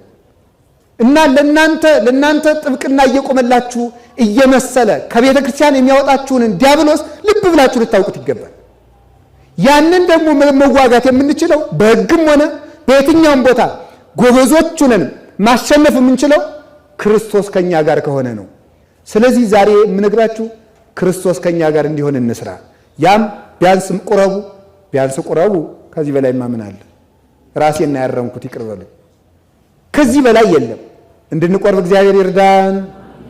እንዴት ብለን ካላችሁ እንደ ቸርነቱ በሉ። እስኪ በሉ እንጂ ሁላችሁ በሉ። አሁን እንግዲህ ሰምታችኋል አይደለም? እርግጠኛ ነኝ በቃ የነነዌ ስንገናኝ ሁሉም ሰው ንስሐ ገብቶ ነው የሚቆይ። እስኪ ሁላችሁ እሺ በሉ። ይገርማል። እሺ አለማላታችሁ ያላላችሁት በሉ፣ ባትሉ ግን ሰይፍ ይበላችኋል። እሺ በሉ አለ እግዚአብሔር አይደል? ካላላችሁ ራሳችሁ ታውቃላችሁ። አሁን የቤት ስራ ሰጥቻችኋለሁ። እንደውም የበዛ ነው። እኔ እንደውም ስመ እግዚአብሔር ጠርቼ ነው የምነግራችሁ፣ በእግዚአብሔር ብዬ ማለት ነው። ለራሳችሁ ያልሆናችሁ ለማን ልትሆኑ ነው? ቅዱስ ሥጋውን ክቡር ደሙን ተቀበሉ። አትቁሙልን ለኛ ለቤተ ክርስቲያን ለቀዳሹ ለካህናቱ ለኛ መብት አስከባሪ አትኑ። መጀመሪያ የራሳችሁን መብት አስከብሩ። የቤተ ክርስቲያንን ካርታና ፕላን እናስመልሳለን ከማለታችሁ በፊት የራሳችሁን ካርታና ፕላን አስመልሱ። ራሳችሁ የተዘረፋችሁ ናችሁ። ዲያብሎስ ጸጋችሁን ዘርፋችኋል። ለቅዱስ ሥጋው ለክቡር ደሙ የተነጠቀው ጸጋችሁ መመለስ አለብን። እኛ እኮ እሳት የሚፈራን ጀግኖች ነበር። ዛሬን አይሁንና እኛ ባህር የሚፈራን ጀግኖች እኮ ነን። በረዶ የሚፈራን፣ አንበሳ የሚፈራን። አላያችሁም እንዴ? አልሰማችሁም እንዴ? እና አባ ሳሙኤል ዘዋልድባ አንበሳን የጓዛቸው መጫኛ ሲያደርጉት ሰምታችኋል እኮ። ባህር ፈርቷቸው እሳት ይዘው ገብተው እሳቱን ሳያጠፉና አባ ሳሙኤል ከባህር ሲወጡ አልሰማችሁ? የሳሙኤልን መጽሐፍም አልደመስስም ብሎ ብራናቸውን ሳይነካ ቀለሙን ሳይደመስስ አደራ ሲያወጣ አታውቁ? እኛ እኮ ተራራ የሚፈራን ሰዎች እኮ ነን። እኛ እኮ ካፈር የተፈራ ጠበንጃና ጥይት የሚያስፈራራን ሰዎች አልነበርንም። ወረድንና ከዚህ ደረስን። ለራሳችሁ ልልና አስቡ። እኔ እውነቴን ነው ብታውቁበት። ነገ እናንተ አይደለም፣ ዛሬ ግን የእናንተ ነው። እንድትመለሱ አምላከ ቅዱሳን ይርዳችሁ፣ ሁላችንንም ይርዳል፣ እኔንም እናንተንም ይመልሳል። በፍቅር በቀስት እየወጋችሁ ተቀበሉ። ማረኝ በሉት። እንደ ክርስቶስ ያለ ቸርማን አለ መሰላችሁ? በመጣንበት ጊዜ የሚቀበል አይዟችሁ። ክርስቶስ እኮ የውሃ ምንጭ አይደለም። የውሃ ምንጭ ቢሆን 3 ሰው ሳይጣጠፍበት ይደፈርሳል። ክርስቶስ ግን ሁላችንም ብንገባበት የማይደፈርስ ባህር ነው። እንግባ፣ ይጠበን፣ ያንጻል። ምን ጨነቃችሁ? አብልታችሁ ይጽደቁ አላላችሁ፣ በልታችሁ ይጽደቁ አለ እንጂ። በልታችሁ ይጽደቁ ላላምላክ ምን ነው በእውነቱ ምን ስጡኝ አለን? ከጣታችሁ አንዱን ስጡኝ አለ? ጠጉራችን እንኳን የማይፈልግ እኮ ነው። የጠጉራችን ብናኝ የጥፍራችን ቁራጭ እኮ አይፈልግም። የሚፈልገው እኮ እንድንበላው ብቻ ነው። የሚፈልገው እንድንጠጣው ብቻ ነው። ውረሱኝ እንጂ አውርሱኝ ላላል አምላክ፣ ልስጣችሁ እንጂ ስጡኝ ላላባት። እሱን ካልተከተላችሁ ምን ይውጠን ይሆን? እና ወገኖች ዝንቱ ዘመን ድልው ውእቱ ለዘ ይፈቅድ ንስሐ ይላል ዮሐንስ እስክንድርያ ሃይማኖተ አበው ላይ። ይህ ዘመን ለተዘጋጀ ሰው የተዘጋጀ የተደላደለ ዘመን ነው። የጥጋብ ዘመን ነው፣ የረሃብ ዘመን አይደለም። ክርስቶስ የተጠገበበት ዘመን ነው። እና እግዚአብሔር የነፍሳችሁን ራብ ይክላላችሁ ወገኖች፣ የሁላችንም ይክላልን። ሌላው ደግሞ ይኸውላችሁ ወደ ነገር የመለወት መጣውላችሁ። እንቁ የተባለ የክርስቶስ ወንጌል ናት። ነጋዴዎች የተባሉ መምህራን ናቸው። ቀስት የተባለ ደግሞ ምን ማለት ነው? አሳጥማጆች የተባሉ ደግሞ ፍቅር ያላቸው ደቀ መዛሙርት ናቸው። ቀስታቸው ምንድነው? ፍቅር ነው። የኔታ ይላሉ። አንተ ወግድ ሌባ አፈሪያ ብላ ሰነፍ ይላሉ መምህራኑ። በእውነቱ ይጋረፋሉ፣ ጆሮ ይጨብጣሉ። አሁን እናንተን አሁን ሁላችሁንም እየሰማችሁ ነው? ሁላችሁንም ትናንትና ያስተማርኩትን ብጠይቃችሁና በሉ አሁን ትናንት ያስተማርኳችሁ ስለጠፋችሁ ተንበርከኩና ልግረፋችሁ ትሉ እንዴት ትላላችሁ? እንቅጫን አስቡ። በሞት የአንድ ሰከንድ አስቡ እስቲ። ደግሞ ብለው እኛ ሙዳየ መጽዋት እያስገባን አጠገብናቸውና እንግረፋችሁ አሉን አይደል? እኛው በገዛ ነው ካባ፣ እኛው ባፈረጠው ነው ክንድ ነው አይደል የምትሉት? እኔ ስማር እኮ እንደዚያው ነው የተማርኩት። እኛ ስንማር እንዲያ ብለን ከተማር እናንተ ስለምን ተቆንጥጦ መማራት ለምን? እንቆንጥጣችሁ እንጂ እንስደባችሁ ልጅ ሁኑ እንጂ ዲቃላ ለምን ትሆናላችሁ? የማይቆነጠጥ ልጅ አይደለም ይላል ቅዱስ ጳውሎስ። የማይቆነጠጥ ልጅ አይደለም። ልጁን እስቲ ተግሳጽ ውደዱ። ካህናትም ሲቆጡ መነኮሳትም ሲቆጡ ውደዱ። የእውነቴን ነው። ተኮርፋችሁ ከቤተ ክርስቲያን አትውጡ። ልጅ ሁናችሁ ለመቀጠል የምትመጡ በፍቅር ታዲያ ተመልከቱ። አንተ ማትረባ እንዳላይ ደንቆሮ አንተ አህያ ይላሉ መምህራን እኮ መጽሐፍ እያስተማሩ ቅኔ እያስተማሩ በመነገዱ የኔታ ምን ሆነሃል? ማትረባ አንተ የተለሰንክ መቃብር እግረወት ልጠበወት በቃ ይሄ ነው። አየህ በቀስት እየወጋ እንቁ የሚነግር ማለት ይሄ ነው። ከዚያ በኋላ ተመልከቱ ደክሞታል እግረወት ልጠበወት ይላል። አልፈልግም አንተ እንዲያውም አይሆንልም አንተ ሙዝጅ ይሉታል። እንደምንም ተለማምጦ ያጥባል። እግር ለማጠብም ተለማምጦ እዚያ በኋላ ተለማምጦ እንኳን እኮ እኛ እኮ ክርስቶስም ተለማምጦ እኮ ነው ያዳነን። ለምኖ አንገቱን ወዳደነደነ ሕዝብ እጄን ዘርግቼ እኖራለሁ አይደል ያለ እየለመነ እኮ ነው። እባካችሁ ጽደቁልኝ፣ እባካችሁ ብሉኝ ጠጡኝ ብሎ ተለማምጦ አምላክ እንኳን እየለመነን እኛ ብንለምን ምን አለ? እባክዎት ልጠበዎት እግሮትን ያጥባል። ሲያጥብ ከዚያ በኋላ ይችን እስቲ ይበሉልኝ የኔታ ይላል። እግራቸውን እያጠበ ውሃውን ፈሰስ እያደረጉ ይጮሁለታል ቃል እግዚአብሔር። እዚያ በኋላ ያችን ይዞ ይሄዳል፣ ይቀጽላታል። ስለዚህ በፍቅር እየወጋ እንቁ ይነግዳል ማለት ነው። የኔታን በግራ አጠባ እየወጋ እሱ ግን እንቁ ቃል እግዚአብሔር ይዞ ይሄዳል። እሳቸውን እኮ በውሃ ነው የሰጣቸው፣ ሌላ ምንም አልሰጣቸውም። በፍቅር መውጋት ልመዱ፣ በእውነት ማለት ነው። በፍቅር መውጋት ማንንም ሰው ጎረቤቶቻችሁንም ያገባችሁም እንዲሁ ባሎቻችሁን እንዲሁ ያዘው ልቀቀው አትሉ። አንዳችሁ እሳት አንዳችሁ ቤንዚን አትሁኑ። እውነቴን ነው። በፍቅር እንዲሁ ሰው እኮ ማለት ነው ከቃሉ ጋር ናችሁ። ሰው እኮ ግም እንኳን ቢሆን እንዲያው እኮ አንተ እኮ ጥሩ ነህ ብለው ሲያበቃ ከዚያ በኋላ ግን ማትረባ ነው ቢሉትም አይቆጠርም። መጀመሪያ በቀስት ከወጉት ማለት ነው። በቀስት መውጋት ልመዱ። አብርዱ እየሰማችሁ ነው አይባልም እንጂ አንድ ምሳሌ ልመስል ነው። አይባልም ግን ኳስ የሚጫወት ሰው መጀመሪያ ኳስ ሲምላክለት ምንድነው የሚያደርገው? አታውቁ? መደገፍ ነው እንጂ ጨዋታውን አታውቁትም ማለት ነው። እየደገፋችሁ ነው የምትጣሉ እናንተ። አይግሩም? ታሳዝናላችሁ እኮ ራሳችሁ ወድቃችሁ ያልወደቀ ኳስ ትደግፋላችሁ። ምን ማለት መሰላችሁ? ኳስ የሚጫወት ሰው በስፖርት ተምራችሁታል ብዬ ነው። የመጀመሪያው ኳስ ማብረድ ይባላል። በሉ እስቲ። አዎ ኳስ ማብረድ ነው። በቀር እንደመታ ዝም ብሎ ክው ካረጋት ለዚያኛው ምንድነው ለተቀናቃኝ ትደርሳለች ማለት ነው። ነገር ማብረድ ልመዱ እንደዚያ ማለት ነው። ነገር ማብረድ እንደመጣ መልሳችሁ አትወርውሩ። ቀስ አድርጎ ተመልከቱ ማብረድ። አንዳንድ ጊዜ ተመልከቱ ይሄ መጭ የሚባል አረም አለ ገጠር በጣም ብልሃተኛ አረም ነው። ጎርፍ ሲመጣ ለጥ ይላል። በበነጋው እንዲያው ተመስገን ይላል ገበር። ይሄ መጭ ጠፋልኝ ሲል ቀና ይላል። ነገር ሲመጣ እንደዚህ አንዳንድ ጊዜ እጥፍ በሉ። እውነቴን ነው። ነገር ማምረድ ይጠበቅባችኋል። እና ክርስቶስንም አባቶቻችንም ቢሰድቡን ቢያመናጭቁን፣ አሁን በተለይ ቤተክርስቲያን ስትመጡ ገዳም ስትሄዱ በተለይ በጣም ብዙ አባቶች ይሳደባሉ። አባቴ እንደው ቢባርኩኝ ብዬ ነበር አፈር ያብላ ይላሉ። ሩጠው ይጠፋሉ። ቆይ እኛ የት እንጠጋ ትላላችሁ? እዚያ በኋላ ከዓለም ሰልችቶን ስንመጣ እነዚህ ደግሞ መሳደብ አባትን የት እንሂድ ትላላችሁ። ግን የሚሰድቧቸው እናንተ ላይ ያለውን ሰይጣን ነው እንጂ እናንተን አይደለም። አንድ ጊዜ ትዝ ይለኛል። አሁን ያረፉ አባት አሉ፣ በረከታቸው ይድረሰን። ቅድስት ክርስቶስ ሰምራ ነበር የነበሩት ስላረፉ እንናገር ብዬ ነው። ጣና ገዳማት ውስጥ ካለችው ከእናታችን ከቅድስት ክርስቶስ ሰምራ ከገዳሙ እና ከ40 ዓመት በላይ ነው የዘጉት። የሄዳችሁ አይታችኋቸው ሊሆን ይችላል። እና የሆነ ጊዜ ላይ ተሰብስበን ሄድንና ምን ልታረግ መጥተህ ነው አሉ። ቢባርኩን አፈር ብላ ያንተ ቡራቂ ቢያስተምሩን ብለን ነው። ሰይጣን ይምከርህ፣ ጥሩ ሰባኪ እሱ አለልህ፣ ሔዋንን የሰበከ እሱ ይሰብካል። አሁን እንደዚህ ይባላል። ውጣልኝ አንተ ሰይጣን። ተሰብስበን ሄደን እኮ ነው ስራዬ ብለን ማለት ነው። ከፊቴ ውጣልኝ። ዝም ብለን ቁጭ አለ። ወደ 3 ሰዓት 4 ሰዓት ካስቀመጡን በኋላ ኮቸሮ ይዘውልን መጡ። እናንተ ማትረው እስቲ ብሉ። ይገርማችኋል። ያን ኮቸሮ አምጥቼ የብዙ ሰው ሆድ ህመም አስወግዷል። ሰድበው የሚሰጡን እኮ አባቶቻችን ይረባል። ሰድበው ገስጸውም የሚሰጡ እና ተኮራፊዎች አሉ። በቤተ ክርስቲያን ማኩረፍ፣ ቂም መያዝ አትውደዱ። እውነቴን ነው። ቤተ ክርስቲያን ማንም አትገፋችሁ። ግለሰብ ቢገፋችሁ እንኳን ቤተ ክርስቲያን ገፋችን አትበሉ። ከቃሉ ጋር ናችሁ የእግዚአብሔር ሰዎች። እግዚአብሔር ከሁላችን ጋር ይሁን። በቀስት መውጋት ይሄ ነው። ስለዚህ ትምህርቱን ስነግራችሁ እንቁን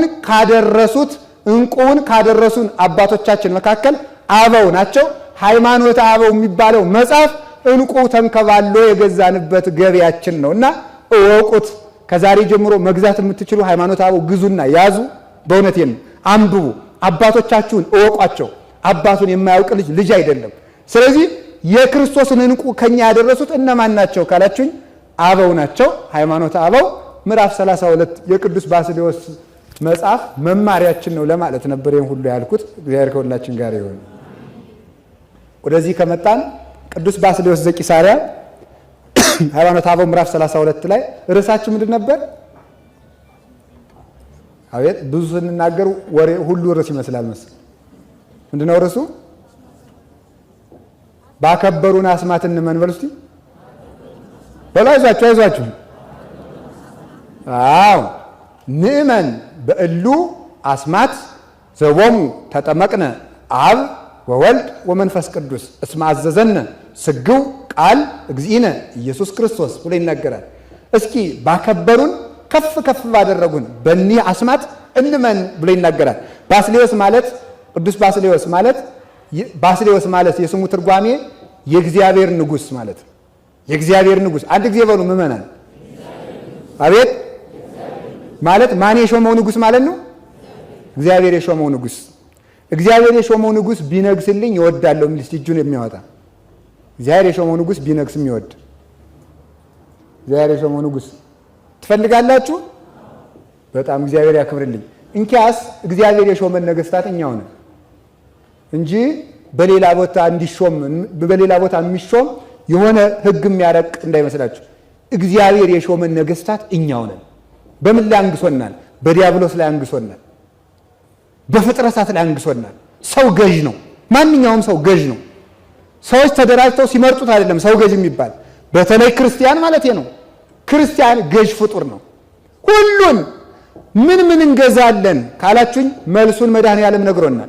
እንዲህ ሲል በአጭር ቃል ወአልቦ ዘይሳነክሙ የሚሳናችሁ ምንም የለም። እስኪ በሉ። አዎ የማቴዎስ ወንጌል ምዕራፍ 17 ላይ የሚሳናችሁ ምንም የለም። ክርስቲያን ማለት ምንድን ነው ካላችሁኝ የሚሳነው የሌለ። አንድ ጊዜ በሉ የሚሳነው የሌለ በሉ። አቤት የደካማ ልጅ ምንድን ነው? ደካማ ነው። የአውሬ ልጅ ምንድን ነው?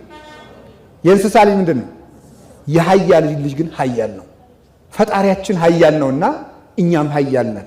ያንን እንዴት እንዳገኘ ነው ደግሞ ነግራችኋለሁ። እና ቅዱስ ባስልዮስ ንጉሥ ነው። ይገርማችኋል። 5 ሆነው ተወልደው 5ቱም ቅዱሳን ናቸው። 3ቱ ጳጳሳት ሆኑ። 2ቱም ደግሞ ቅድስና ያገኙ ሴቶች ናቸው፣ እህቶቻቸው ማለት ነው። ቅዱስ ጴጥሮስ፣ ቅዱስ ጎርጎርዮስ፣ ቅዱስ ባስልዮስ፣ ቅዱስ ኬሪዩ፣ ቅዱስ ማክሪና 2ቱ ሴቶች እህቶቻቸው፣ 3ቱ ጳጳሳት ናቸው። እንደዚህ ቅዱስ ቤተሰብ እንድታፈሩ እግዚአብሔር ይርዳችሁ። ቤተሰቦቻችሁን ቀድሱ፣ ልጆቻችሁን አስተምሯቸው፣ ትዳራችሁን አክብሩት። እኔ እውነት ነው። ሴቶች ቤተ ክርስቲያንን ሆናችሁ አስቡ፣ ወንዶች ክርስቶስን ሆናችሁ አስቡ። እንዲያውናችሁ ስታስቡ ትዳራችሁን ትወዱታላችሁ። ሁልጊዜ የእግዚአብሔር ባሪያ እግዚአብሔር የተፈጠረ የእግዚአብሔርን መልክ እንዳገባችሁ ማወቅ ይጠበቅባችኋል። ሰው የተፈጠረው በእግዚአብሔር እግዚአብሔር ስለሆነ ማለት ነው። አምሳለ እግዚአብሔርን እንዳገባችሁ አራያ እግዚአብሔርን እንዳገባችሁ ነው መቁጠር የሚገባችሁ። አፈር እንዳገባችሁ አትቁጠሩት። አፈር ነው እንደፈለገ ተጠርጎ የሚጣል። እነዚህ አምስቱ ከዋክብት መካከል አንዱ ቅዱስ ባስልዮስ ዘቂሳርያ ነው። ደግሞ ሶስቱም ሊቃውንት ኃያላን የቤተ ክርስቲያን ጠበቃ የሆኑ ምናፍቃንን እንደ መዶሻ የቀጠቀጡ የሚመለሱትን ደግሞ ያለመለሙ ከድርቅ ያወጡ ቅዱስ ባስልዮስ በመከራ ኗሪ ጉሪንዳ ታጥቆ በውስጡ በላይ ግን የበቀደሙ መርሃ ግብር መሪ ማን ነበሩ? ቀሲስ ማን ናቸው? ቀዳሚው ሲመሩት የነበሩት አቤት ቀሲስ እዝራ ናቸው። ሌላ ስም እንዳላቸው ይቅርታ፣ የማረጉን ስም ችግር የለም። እዝራም ትልቅ የማረግ ስም ነው እና እሳቸው እንደነገሩን በቀደም ሲመሩ ስለዚህ አትሮንስ ሲናገሩ ያው አባቶቻችን እንዲህ ያለ ነበር የሚያደርጉት። ባስልዮስ የወርቅ አትሮንስ ነበር። የወርቅ አትሮንስ፣ የወርቅ ካባ፣ የወርቅ ጭራ፣ የወርቅ ጥምጣም ይይዛል። በውስጥ ግን የማቅ ጉሪንዳ ነበረው። ማቅ ማለት ከጭራ የሚሰራ ሰውነቱ ውስጡ ደም ጎርሶ ነበር የሚያድረው። ከላይ ግን ወርቅ ለብሶ ነበር የሚታየው። አንዳንድ ጊዜ እንዲህ የሚል ሕሊና ተነስቶባቸው አያውቅም? መመና አሁን ደሃ ጦም እያደረ ይህን ያህል የወርቅ መስቀል፣ ይህን ያህል መሽሞንሞን፣ ይህን ያህል ሽቱ ማብዛት፣ ይህን ያህል ካባ ምን አለ? እነሱ ምን አለባቸው? እኛ ደም ተፍተን እናመጣለን፣ እነሱ እንደዚህ ይሞጋገሱበታል ትላላችሁ አይደል? በቀደም እንዳላችሁት ማለት ነው። እንዲህ ትላላችሁ፣ ግን ስለ ክብረ ወንጌል ወንጌል ወርቅ መሆኗን ለማመልከት ወርቅ ይያዛል። ክርስቶስ ንጹሕ መሆኑን ለማመልከት ወርቅ ይመጣል። ከውስጥ ግን መከራ ይቀበላሉ። ማን በውስጡ ምን እንደሆነ አናውቅም። ምመናል ወርቅ ሊይዝ ይችላል፣ ወርቅ ሊለብስ ይችላል። ውስጡ ግን ምን እንደሆነ አይታወቅም። ቅዱስ ባስልዮስ አንደኛ ስለ ክብረ ወንጌል፣ ሁለተኛ ሕፃናት ተግተው እንዲማሩለት ሕፃናት ሲማሩ ቅዱስ ባስልዮስን ያዩና ካባ ደርቦ የወርቅ ጭራ ይዞ የወርቅ መስቀል ይዞ ከወርቅ ወንበር ተቀምጦ ሲያዩ እኛም እንደ አባታችን እንደ ባስልዮስ እንድንሆን እያሉ ተግተው ይማራሉ። አዎ እኛ እኮ ተመልከቱ፣ አሁን ለእናንተ እግዚአብሔር አሳ አበርክቶ የሚባል ስብከት ነው የሚሰበከው። ትክክል ነው። እግዚአብሔር እንጀራ አበርክቶ አብልቶ፣ አዎ ለጀማሪ ክርስቲያን እንደዚህ ነው የሚሰበክ። ኋላ ግን ሲመጣ ነው ጌታ እኮ መጀመሪያ ለሐዋርያት እንዲያው ምን እናገኛለን አንተን ተከትለን ቢሉት 100 እጥፍ ታገኛላችሁ አላቸው። 100 እጥፍ ለጀማሪ እንዲህ ነው የሚባል። ኋላ ግን በደንብ ካወቁ በኋላ እወቁት፣ ስለ 100 እጥፍ ታገኛላችሁ ማለቱ ያላቸው ጌታ ምን አላቸው? ስለ እኔ የተጠላችሁ ትሆናላችሁ አላቸው። ስንበስል ቁርጡ ይነገርናል ማለት ጉልበት ስናገኝ እውነት ነው። እና አብላኝ ብላችሁም ቢሆን ኑ ብቻ ጸሎቱን አታቋርጡ። አጠጣኝም በሉ አልብሰኝም በሉ እንዲሁ ዝም ብሎ እንደ ፈረስ ታበላውለኝም በሉ ግድ የለም ብቻ ነው። ጀማሪነታችሁ ነው። አንድ አባት አንድ ጀማሪ ሰባኪ የኔታ አላቸው። አቤት እንዲሁ ስሰብክ ህዝቡ ደስ ብሎ ሲሰማኝ ደስ እያለኝ ሲያመሰግነኝ ሁላ ደስ እያለኝ ምን ላድርግ አላቸው። ደስ ይበላ አይዞ ልጅ አበላሽቶ ሁሉ አይዞ ሲሉት ደስ ይለው ልጅ ስለሆንክ ነው አሉት። ልጅ እኮ አሁን እኮ ተመልከቱ ልጅ አበላሽቶም አይቆጡትም። እና ህዝቡ ያልተቆጣ ተስፋ እንዳቆርጥ ብሎ ነው እንጂ ጥሩ ሰባኪ ስለሆንክ አይደለም ማለት እንደዚያ ነው በእውነቱ ማለት ነው። እናንተም እኮ እያጽናናችሁን ነው እንጂ ጥሩ ነን አይደለም የምትሰሙን። በእውነቱ የባስ ደግሞ ነገ ቤተክርስቲያን እንዳይጠፉ ብላችሁ ነው ታግሳችሁ የምትሰሙ። እግዚአብሔር ይስጥልን ስለ ትዕግስታችሁ። ኧረ ትዕግስተኛስ አይደላችሁም? ቶሎ እንዴት ነው ረፈደ ብላችሁ የምትሮጡ ምን ትዕግስት አላችሁ ደግሞ? ግን የኛን ሞኝነት ለመናገር ነው እንጂ እናንተ ጥሩ ናችሁ ማለት አይደለም። እግዚአብሔር ይመስገን ለሁሉም ምእመናን አሜን በሉ። እና የሆነ ጊዜ እንድንበላ ብለን እንመጣለን፣ የሆነ ጊዜም እንድንጠጣ ብለን እንመጣለን። ሕፃናት ተግተው እንዲማሩ ቅዱስ ባስልዮስ ወርቅ ለብሶ ይታይ ነበር። በሌላ በኩል ደግሞ ክርስትና ማለት መቆሸሽ ነው እንዳይሉ አሕዛብ እኔ ክርስቲያን አልሆንም፣ ምክንያቱም ክርስቲያኖች ቆሻሾች ናቸው አይለብሱም እንዳይሉ በልብስ አመካኝተው ከክርስትና እንዳይቀሩ በዚህ ምክንያት ክርስቲያኖች እንደዚህ ወርቅ የሚለብሱ ናቸው ብለው እንዲመጡም ለነሱ ምክንያት ለማሳጣት እግዚአብሔር ጥንቁቅነትን፣ ልዝብነትን፣ ቁጥብነትን፣ ገራምነትን፣ ራስን መግራትን ነው እንጂ ቆሽሹ አላለንም ለማለት ይሄን ለብሶ የሚታይ በውስጡ መከራ የተቀበለ ሲያስተምር እንደኔና እንደናንተ እኛ እኮ አውቀንም አንሰብክም፣ በቅተንም አንሰብክም። ህዝብ የማይመለሰው እኮ በእውነት ምክንያት ነው። አንደኛ እናንተም ሳትናዘዙ ነው የምትሰሙት። ሁለተኛ እኛም ሳንናዘዝ እንናገራለን። በዚህ ምክንያት ተያይዘን የማንመለሰው ስለዚህ ነው። ስለዚህ ቅዱስ ባስልዮስ ግን ሲሰብክ ከአንደበቱ እሳት ቃለ እግዚአብሔር እንደ እሳት ቆረጥ ቆረጥ ቆረጥ እያለ በምእመናን በትከሻቸው ላይ ሲያርፍ ይታይ ነበር ይላል። ይቀልጥ ነበር። እንዲያው ቅዱስ ቄርሎስም ሲያስተምር እንደዚያው ነበር። ቅዱስ ቄርሎስ ሲያስተምር ህዝቡ አንዳንድ ጊዜ ትምህርቱን አይዙም ነበር። የማይዙት እሱ ጥሩ አድርጎ ስለማይሰብክ ሳይሆን ሊጨርስብን ነው እያሉ እየሰጉ ጊዜውን በመቁጠር ትምህርቱን ሳይዙት ይቀርብ ነበር። እነ ቅዱስ ዮሐንስ አፈወርቅ ሲያስተምሩ ህዝቡ 30ም 20ም 15ም ደቂቃ ያጨበጭብ ነበር። እነሱ አይፈልጉትም እንጂ ይደመጡ ነበር። ግን መደመጣቸው የመደመጥ ሳይሆን የሚለውጥ ነው። ኃጢአትን ነቅሎ የሚጥል ነበረ። የሚሰሙ ብቻ አልነበሩም፣ እንዳይሰማ የሚከለክለውን ሰይጣን ጭምር የሚያቃጥሉም ጭምር ነበሩ። እንደዚያ ናቸው። ታዲያ ቅዱስ ባስልዮስ ርግብ ወርዳ የምታርፍበት የተሰወረ የሚያውቅ ዲያብሎስ የደበቀውን አጋንንት የዲያብሎስን የዕዳ ደብዳቤ የቀደደ እንዲያውም አንድ ሰው ሊገዛ በሎሌነቱ ሰው የተገባበት ሰራተኛ ሆኖ ተቀጥሮ እንበለው በዚህ ቋንቋ በዚህ ዘመን ቋንቋ የሰዎቹን ልጅ ሴቲቱን ይወዳታል። ኋላ ጣዖት አምላኪ ነው ሰውየው። እሱ ባርነት ነው የገባው። ሰዎቹ ባለጸጎች ናቸው። የሰዎቹን ልጅ ደግሞ አስወደደው። እሱ ደግሞ ሰራተኛ ነው። እንዴት አድርጌ እንዳልጠይቅ ለባሪያ እንዴት አድርገው ይሰጡኛል? ወይ ሀብት የለኝ ብሎ አሰበ። እንደምንም ብሎ ከጠንቋይ ይሄዳል። ከጠንቋይ ሲሄድና ምን ሆነ እንደዚህ ትተክዛለህ? እንደው እንዲች ያለች ልጅ ወድጄ ተቸግሬ በል አሁን ነገ ጀምሬ አንተ እንድትላይ አድርጋታለሁ ይለዋል።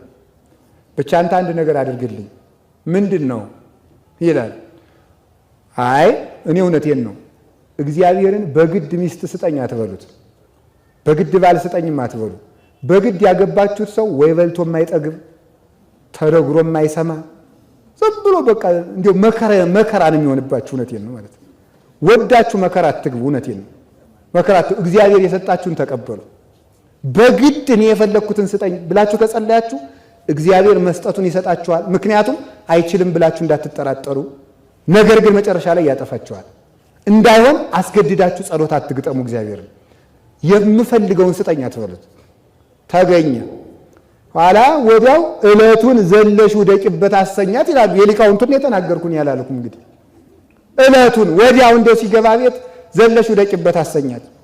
ወደደችው። የልጅ አጋቡኝ አለች። በኋላ ከቃሉ ጋር ናቸው። እግዚአብሔር ከሁላችን ጋር ይሁን። ኋላ ዘለሽ ውደቂበት አሰኛት። ይሄ ልጅ ካላጋባችሁኝ ታንቄ እሞታለሁ አለች። እንግዲህ ምን ይደረግ ተብሎ ተጋቡ። ይቅር በሉኝ፣ እሱ ነው ሰይጣን ያመለከ እንጂ እነሱ ክርስቲያኖች ናቸው። ልጅቱ ክርስቲያን ናት። በኋላ አንተ ሰው ቤተ ክርስቲያን እንሂድ እንጂ ነገ እንሄዳለን፣ ቤተ ክርስቲያን እንሂድ እንጂ ነገ እንሄዳለን። የወደዳል ሰው ጠላት ሆነ። ብዙ ሰዎች አላችሁ አይደለም? በጮኝነት ዘመን ዝም ብላችሁ ባይታዊ የምትመስሉ ጻድቅ መስላችሁ የምትመስሉ የምትታዩ ለጮኞቻችሁ ከገቧችሁ በኋላ ማንም የማይዘልቃችሁ በርፍ የማትንቀሳቀሱ ሸክም የምትሆኑ። ቀድሞ ግን ቤተክርስቲያን መገኘት ማስቀደስ ዱዓይ ጥላ ድረስ እኮ ነው። ሄሎ አቤት፣ የት ነህ ያለ? ገብርኤል ነኝ። ሄሎ የት ነህ ያለ? ማርያም ነኝ። የት ነህ ያለ? ስላሴ ነኝ። ነገ ደግሞ ሄሎ አመሸህ እኮ የት ነው? ጓደኞቼ ጋር ነኝ። ቀስ በይ ይመጣል ማለት ነው። እና እውነተኛው ማንነታችሁን ግለጡት፣ አትሽሞርሞሩ። ሰውንም ዝም ብላችሁ አትሙት። በመጠናናት ትዳር አይመሰረትም። መጠናናት መስሏችኋል? መጠናናት ሰው እኮ ላጥነው ካላችሁት ስታጠኑት ደግ ይሆናል። የሌላ ቀን ክፉ እየሆነ ማለት ነው። እና እግዚአብሔርን ነው ስጠኝ ማለት አያልሄድም። ነገ እንሄዳለን። ኧረ ተው እንቁረብ፣ አይሆንም። በኋላ ብሎ ከቅዱስ ባስልዮስ ዘንድ ሄደ። ጠንቋዩ ደግሞ ምን አድርጎታል መሰላችሁ? ልጅቱን እንድሰጥ ከፈለግ እግዚአብሔርን ክጃዋለሁ፣ ሰይጣንን አምነዋለሁ የሚል ደብዳቤ ጻፍና ወደ ምዕራብ ዙረህ ቁም፣ ጥቁር ሰው መጥቶ ይቀበልሃል። ከዚያ በኋላ ያንን የባርነት ደብዳቤ ጻፈ። ዲያብሎስ መጥቶ ተቀበለው። ልክ እንደ አዳም ደብዳቤ ማለት ነው። ቀበረ። አሁን መመለሱን እመለስ ነበር አባቴ፣ ግን እንዳልመለስ እንዲህ ያለ የባርነት ደብዳቤ ፈርሜያለሁ። ምን ላድርግ አለው። እኔ የምልህን ስማኝ፣ ዕዳህ ይቀደድልሃል አለው። ገደል ውስጥ ከተተው። ቀስ እያደረገ እህሉን እየሰጠ በገመድ እየላከ እየመገበ፣ አጋንንት ደግሞ በድንጋይ ይደበድቡታል። በድንጋይ ቅዱስ ባስልዮስ ጉድጓድ ውስጥ ጥሎት ሄደ። በድንጋይ ይደበድቡታል። አንዳንድ ጊዜ ንስሐ በገባችሁ በበነጋው መከራ ይጠብቃችኋል። ጸሎት እንደጀመራችሁ ይልቁንም ልትሸለሙ የኔ አንዳንድ ጊዜ ይቸግራችኋል እኮ ይህን ያህል አገልግዬ ጌታ ሆይ ከሰው የባሰ ኃጢአት እንኳን አልሰራው፣ ምን ነው ጥያቄን ብትመልስ እንድንል ያደርገን። እንደዚያ የሚልበት ምክንያት ምን እንደሆነ ታውቃላችሁ? የእናንተ ጸሎት ምን ሊረባ ብሎ አንደኛችሁን ተውት ለማለት ነው። ለውጥ አታመጡም ለማለት እንድንመለስ ስለሚፈልግ ነው ሰይጣን ሁልጊዜ። እንዲያውም አንዳንድ ጊዜ የቄስ ተማሪ ወዲያው ትምህርት እንደጀማመረው ጸሎት ያኖገዋል።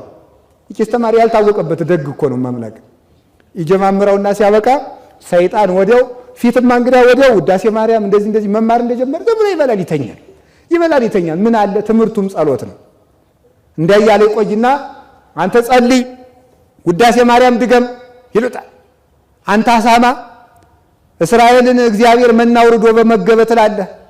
አንተን ዛሬ እያበላህ አይደለም፣ በእናቱ ስም ባዶ ኮፈዳ ይዘህ ወጥተህ ጠግበህ እያደርክ አይደለም ይላሉ መምህራን። አመስግን ይሉታል። ኋላ መጸለይ ሲጀምር ሌሊት አጋንንቱ መጥቶ ግግግግግ በልሙ ባህር ሲጥለው፣ ባዷማ ሲያስቆፍረው፣ በእሳት ሲያቃጥለው፣ ሬሳ ሲያሸክመው፣ አበባ ሲያሰጠው፣ ከገሊት ጋር ሲያጋባው አደረጀ። በኋላ ሲያፋታው፣ ሲያጣላው፣ ሲያነጫንጫለ ዴባስ ጸልዬ እንዲህ ያለ ህልም የማይከሆንማ ልተወው ብሎ እንዲተወው ማለት ነው። ከዚያ በኋላ ይተኛል። ስለዚህ ተመልከቱ፣ ስራ ካልጀመራችሁማ ትግል የለም። ስትጀምሩ ነው ትግሉ። እውነትም ጽድቅ ከጀመራችሁ መከራ ይጀምራል። ከቃሉ ጋር ናችሁ። እግዚአብሔር ከሁላችን ጋር ይሁን። በድንጋይ ደበደቡት። ኋላ በሌላው ቀን እየራቁ ድምፃቸው እየራቀ እየጠፋ ሄደ። መጨረሻ ላይ በኋላ የዕዳ ደብዳቤውን ለመቅደድ ቅዱስ ባስልዮስ ዘቂሳርያ ደብዳቤውን እኔ ያስመጣዋለሁ። አሁን አጋንንት ትራቁልህ? አዎ። መደባደባቸውን ታው? አዎ። አሁን ስድባቸውን ታው? አዎ። አሁን ድምፃቸውንም አሰማም? አዎ። በጣም ግሩ። ሌላስ? በመጨረሻው ጊዜማ አንተ እንደ እየሰነከልክ ስትጥላቸው በህልም ያየዋል። በጣም ጥሩ።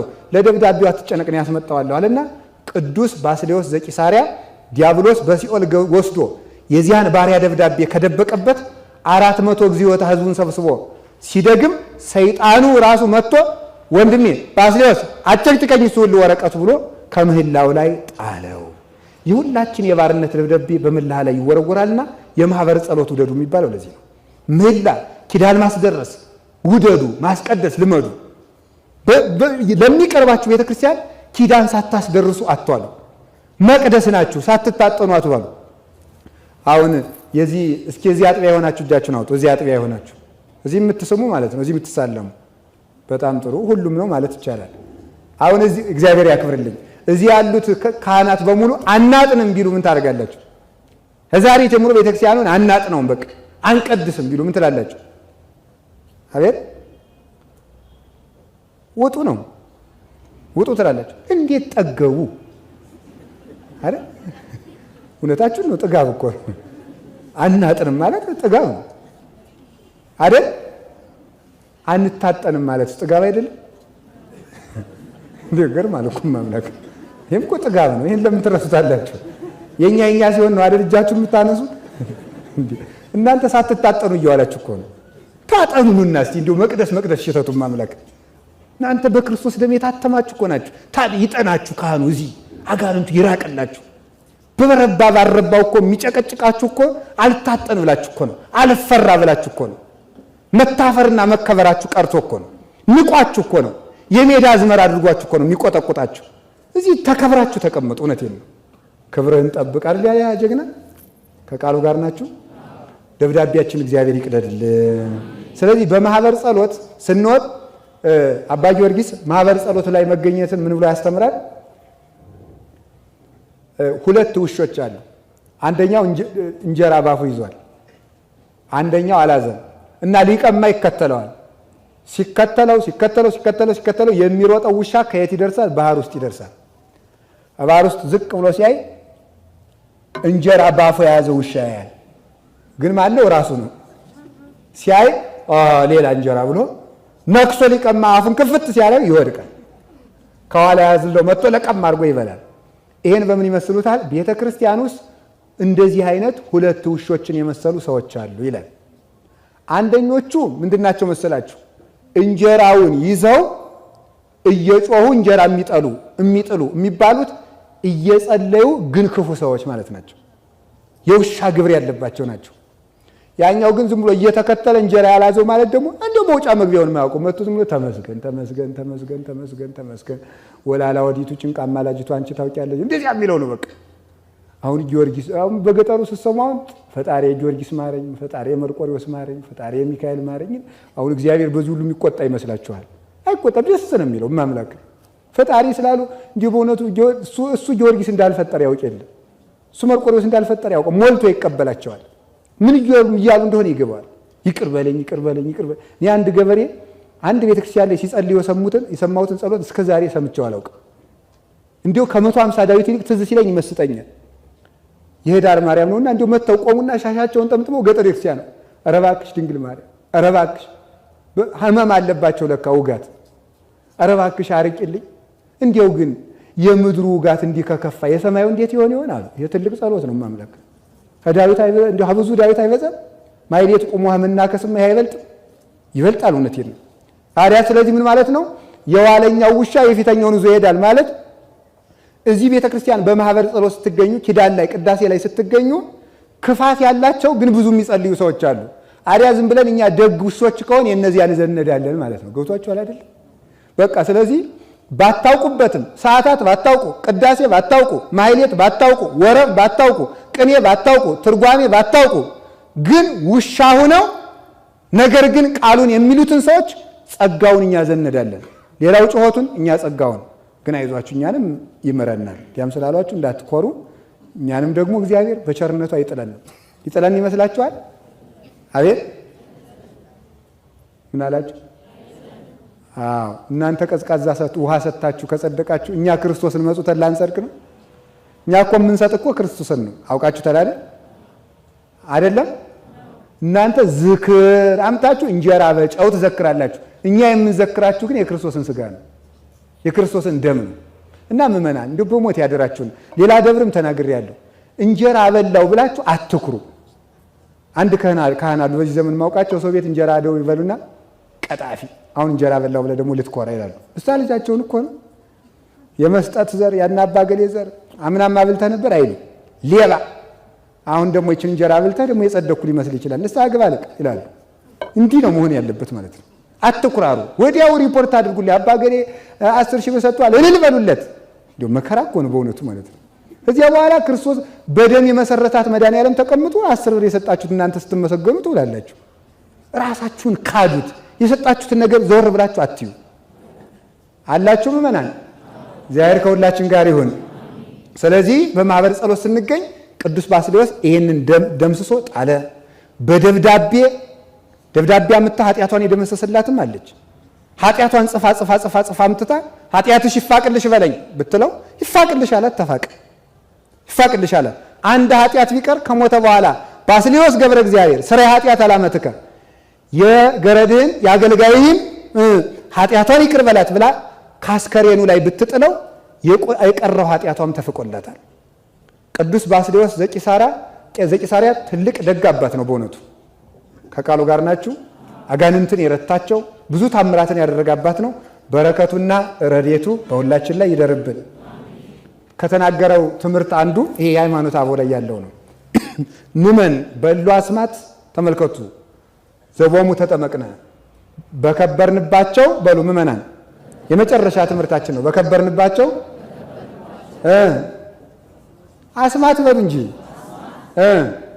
እንመን ይላል።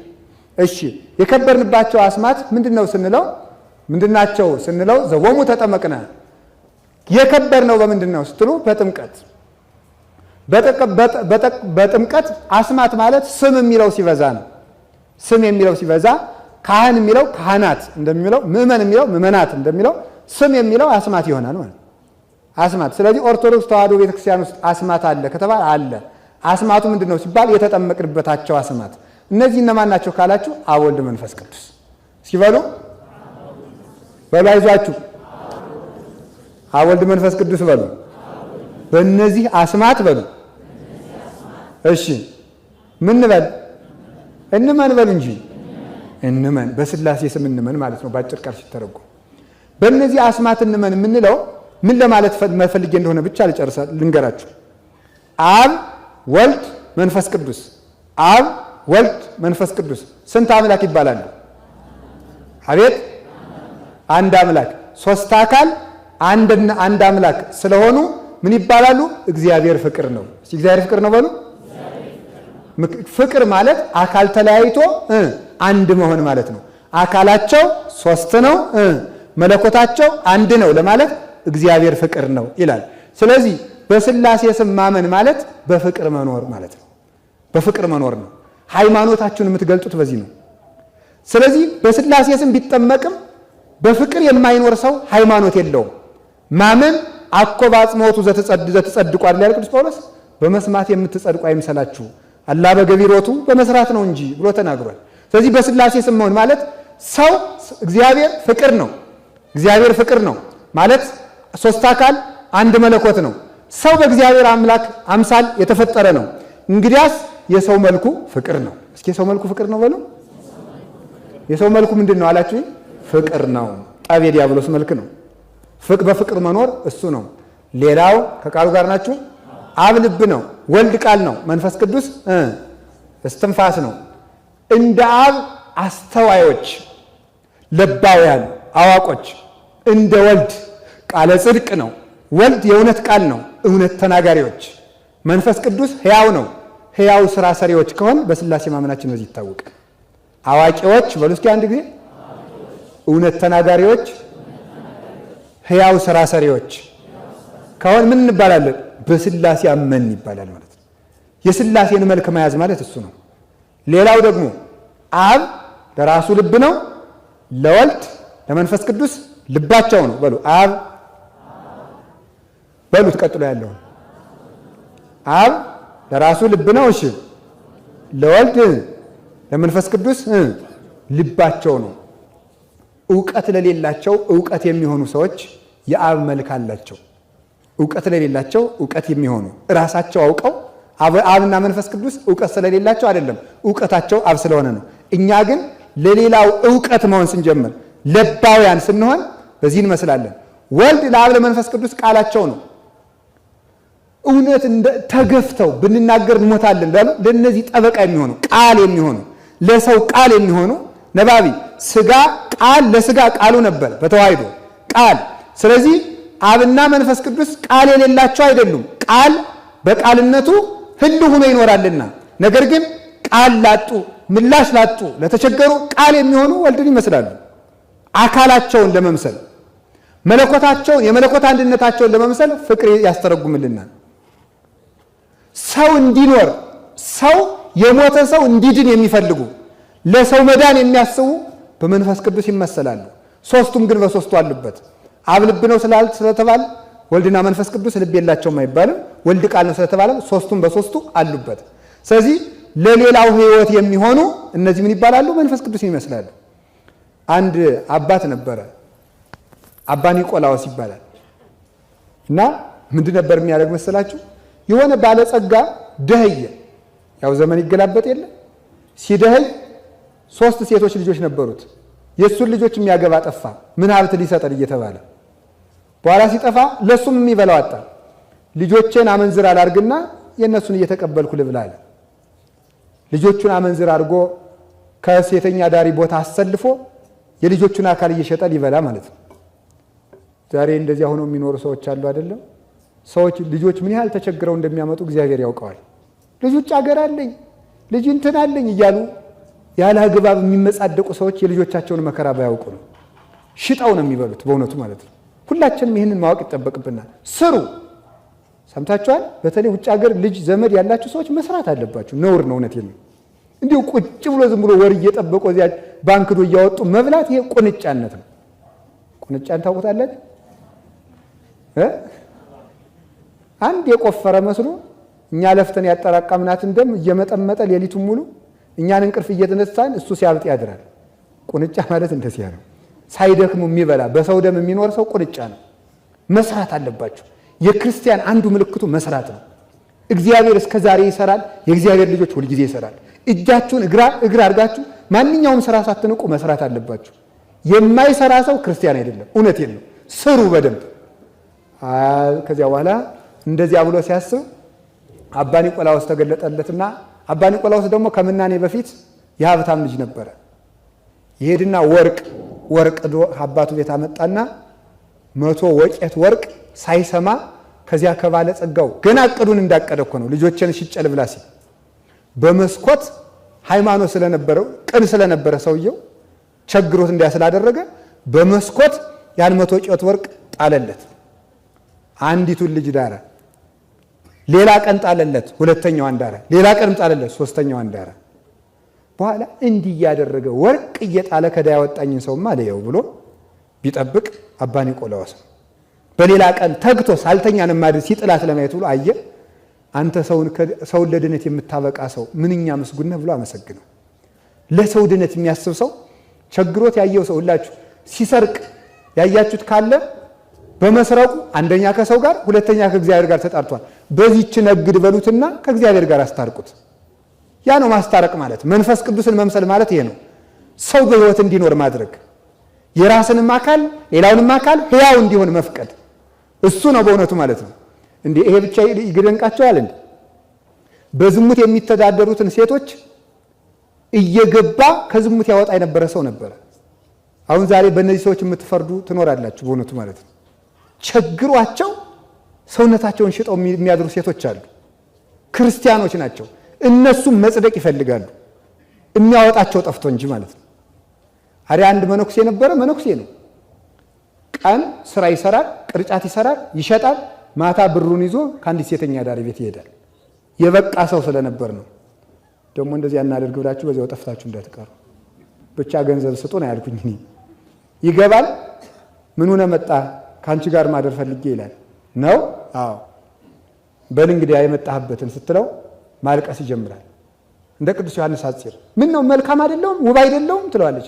ነገሩማ መልካም ነበርሽ፣ ዳሩ ምን ይሆናል ሁላችንም አፈር ነንና ይላታል። ታለቅሳለች። ወዲያው ንስሐ አስገብቶ ያችን ወስዶ ለገዳም አስረክቦ መልሶ ደግሞ ቀን ስራው ይሄዳል። ከሌላኛ ሴተኛ ዳሪ ቤት እንደዛ እያለ እድሜ ልኩን እነዚያን በማዳን የኖረ መነኩሴ ነበረ። በመጽሐፍ የተጻፈለት ማለት ነው። ለሰው መዳን ኑሩ። ለእናት አባታችሁ መዳን መኖር አለባችሁ። እናት አባታችን እኛን ለማሳደን ሰርቀው ሊሆን ይችላል፣ ተበድረው ቀምተው ሊሆን ይችላል፣ ምለው ከርተው ሊሆን ይችላል። ይህንን ሁሉ ዕዳ ለማውጣት ማንም ለቤተሰቡ የማያስብ ነፍሰ ገዳይ ነው የሚለው መጽሐፍ። ለተቸገሩት ማሰብ እኛን እናሳድግ ብለው ኃጢአት ሰርተው ከሆነ እነሱን እኛ መዋጀት አለብን፣ ነፃ መውጣት ማለት ነው። ስለዚህ ሰውን ኃጢአት የሚሰራ ከሆነ ኃጢአት የሚያሰራውን ነገር ከፍሎ ማውጣት፣ በዚያውም ላይ ደግሞ ክርስቶስን ያስመስላል። ክርስቶስ በኃጢአተኛው በአዳም ቦታ ገብቶ አዳምን ነፃ እንዳወጣው በበደለኛ ሰው ቦታ ገብታችሁ በደለኛን ሰው ማውጣት፣ በደሉን ግን ሳትሳተፉ መሆን መንፈስ ቅዱስን ያስመስላል። ከቃሉ ጋር ናቸው። እግዚአብሔር ከሁላችን ጋር ይሁን። አብ በወልድ በመንፈስ ቅዱስ ህልው ሆኖ ይኖራል። ወልድ በአብ በመንፈስ ቅዱስ ውስጥ ይኖራል ማለት አካል በአካል ውስጥ ይኖራል። አብኒ ህልው በወልድ በመንፈስ ቅዱስ፣ ወልድኒ ህልው በአብ በመንፈስ ቅዱስ፣ መንፈስ ቅዱስኒ ህልው በአብ ወወልድ። ህልው ማለት ነው አካሉን እንደያዘ በሌላው አካል ውስጥ ይገኛል። ይህ የልብ ተገናዝቦ ነው። የቅዱሳን አንድነታቸው ነው። አካል በአካል አካለ አብ በራሱ አካል ላይ እንዳለ አካሉ ተጠቅሎ ወደ አካለ ወልድ ወደ አካለ መንፈስ ቅዱስ ሳይገባ በአካለ ወልድ ውስጥ በአካለ መንፈስ ቅዱስ ውስጥ ይገኛል። አካለ ወልድ የራሱ አካል ተጠቅሎ አብ ውስጥ ሳይገባ የራሱ አካል በአካልነቱ እንዳለ በአብ አካል ውስጥ በመንፈስ ቅዱስ አካል ውስጥ ይገኛል።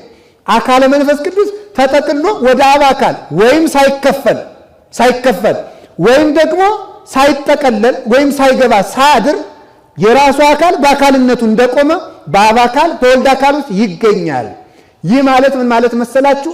ክርስቲያኖች የልብ ተገናዝቦ ያስፈልገናል። የልብ ተገናዝቦ ብሎ አንዱን ብቃት ማወቅ ማለት ነው። አንዱን ብቃት ማወቅ። ቅዱስ ዮሐንስ አፈወርቅ ቅዱስ ዮሐንስ አፈወርቅ የቅዱስ ኤጲፋኒዎስን ሞት፣ ቅዱስ ኤጲፋኒዎስ የቅዱስ ዮሐንስ አፈወርቅን ሞት አንተም በስደት ትሞታለህ ቢለው አንተም አንበሳ ሰብሮ ትሞታለህ ተባባሉ። ይሄ የሰውን ብሶት ዛሬ ልብ ለልብ የሚተዋወቅ ማንኛውም ጎረቤት ይቅርና ከቤት ያለ ሰው እንኳን አይተዋወቅም። የልብ መገናኘት ታውቃላችሁ? ልንገራችሁ በምሳሌ አስደግፌ።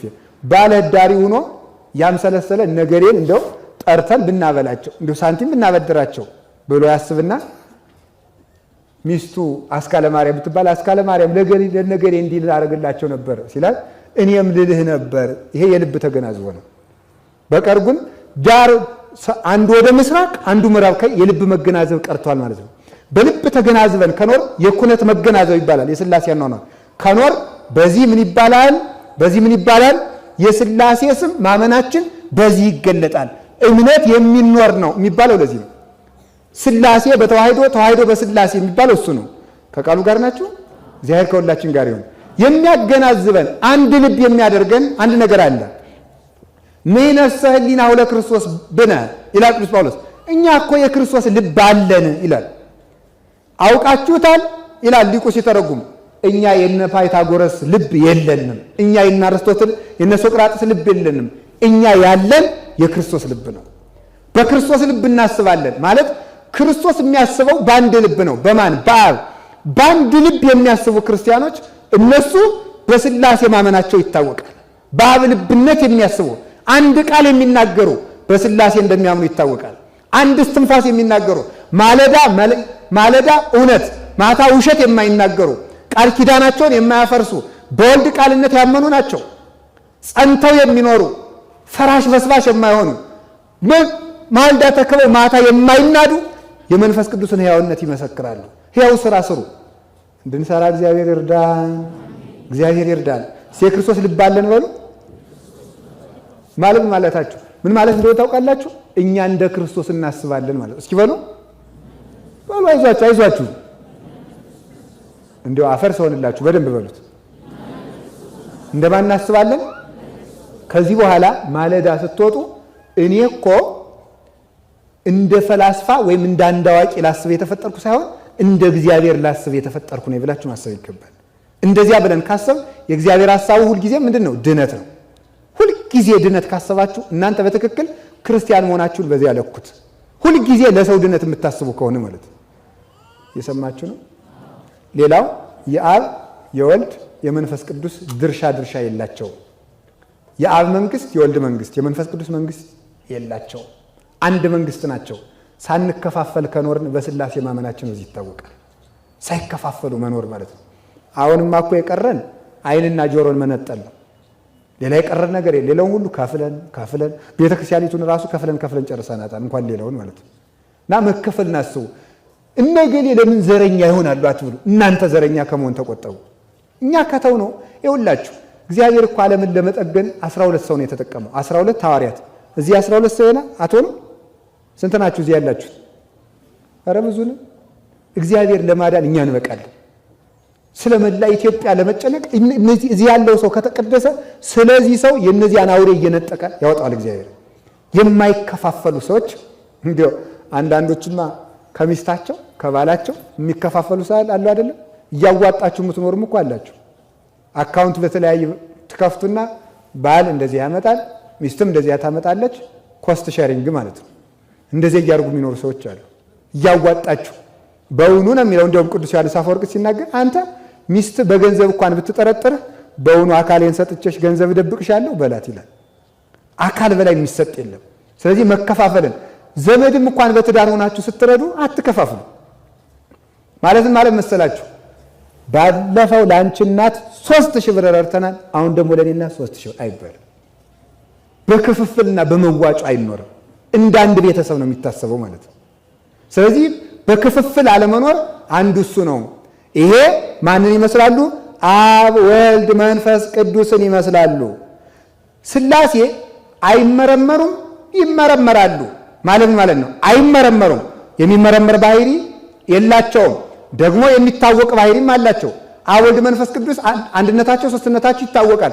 እንዴት አንድ እንደሆኑ ደግሞ አይታወቅም። ክርስቲያን የማይታወቅ አካል አለው፣ የሚታወቅ አካል አለው። አላችሁ የላችሁም? የእግዚአብሔር ቤተሰቦች ክርስቲያን አንድም ሶስትም ነው።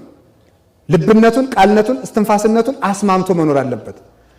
አገር መከፋፈል፣ ዘመድ መከፋፈል ይቅርና ራሱ ከመከፋፈል የዳነ ሰው እሱ ንዑድ ክቡር ነው። ነፍሱ ጽድቅ እያሰበች ሥጋ ኃጢአት የሚሰራበት ሰው በተዋሕዶ አላመንም። በተዋሕዶ ማመን ማለት ኦርቶዶክስ ተዋሕዶ ነን ብሎ መመስከር የሚቻለው በሥላሴ ማመን የሚቻለው ቅድም ያልኳችሁን ስንል ነው። በተዋሕዶ አምናለሁ የሚባለው ሥጋና ነፍሱን ያዋሃደ ሰው ነው። ልቡ ሌላ ሥጋው ሌላ ያልሆነበት ሰው እሱ በተዋሕዶ ማመኑ በዚህ ይታወቃል። በአብ በወልድ በመንፈስ ቅዱስ ስም አምነን ለመሞት ያበቃል። በመጨረሻ የምነግራችሁ እስቲ በከበርንባቸው አስማት በሉ እንመን። ያከበረን የሥላሴ ስም እንጂ የእናት አባታችን ስም አይደለም። ይህን ለይታችሁ ወቁ። እስቲ ሁላችሁ በሉ ያከበረን በሉ የሥላሴ ስም እንጂ የማን ስም አይደለም። አዎ ይህን ነው በደንብ ማወቅበት። ክብራችን ሞገሳችን ሞገስነ ወከብርነ ይልና አባ ጊዮርጊስ ክብራችን ሞገሳችን ማን? ውእቱ ኢየሱስ ክርስቶስ። እሱ ነው ክብራችን ሞገሳችን። ፄው ዘአጣዕሞ ለልሱህ መራራውን ዓለም ያጣፈጠ ጨው ማን? ውእቱ ኢየሱስ ክርስቶስ። መጾር ቀሊል አርሁት ሰናይ ቀላል ሸክም ልዝብ ቀንበር ማን? ውእቱ ኢየሱስ ክርስቶስ። ክብርና ሞገሳችን እሱ ነው። እሳት ውስጥ ስንገባ የእናታችን ስም ተከትሎን አይሄድም። ገደል ስንወረወር የሚከተለን የሥላሴ ስም ነው። አአት ወእትነሣ ይላሉ አባቶቻችን። አአት ወእትነሣ አማትቤ እነሳለሁ በስመ አብ ወወልድ ወመንፈስ ቅዱስ። በአብ በወልድ በመንፈስ ቅዱስ ስም አማትቤ እነሳለሁ። እናሳ እመኒ ወደቁ ተመልከቱ። በወርቅም እንኳን ሰለስተ አስማተ ነሲኤ የትመረጎዝ በወርቅም ሦስቱን ስሞች በትር አድርጌ እመረኮዛቸዋለሁ። ወመኒ ሆርኩ ውስተ ጽልመት እግዚአብሔር ያበርሊተ ለሚለው አባ ጊዮርጊስ። ስለዚህ እመኒ ወደቁ ሰለስተ አስማተ ነሲኤ የትመረጎዝ በሉት። በግዕዝ ብታውቁትም ባታውቁትም በሉ። አቤት አቤት አይዟችሁ አይዟችሁ። እንደው እኮ ይህንን ኤቢሲዲ እያጠናችሁ እኮ ነው እንዲሁ መከራ ያበላችሁ። የሀገራችሁን ቋንቋ እነሱ የእኛን እየተማሩ ይዘርፉናል። እናንተ የእኛ ፊደል ይቀነስ ትላላችሁ። እነሱ ሳይቀንሱ ይማሩና የእኛ መጽሐፍ ይዘርፋሉ። ጊዜ አባክናሉ የምትሉም አላችሁ። ተመስገን ነው ብቻ እግዚአብሔር ከሁሉም ይገላግለን። ፊደላትን ቦታ ተሰጥቷቸዋል። የፊደላችን ቦታ አላቸው። ወደ ሀሳባቸውን እንመለስ። ስለዚህ እመኒ ወደቁ በሉ። በቃላችሁ ከያዛችኋት ጀግኖች። እመኒ ወደቁ ሰለስተ አስማተ ነሲኤ እትመረጎዝ።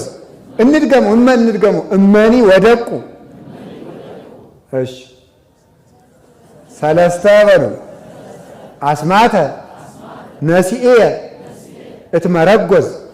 ለሶስተኛ ጊዜ እናንተ ብቻችሁ አንበሉ። በሉ እንግዲህ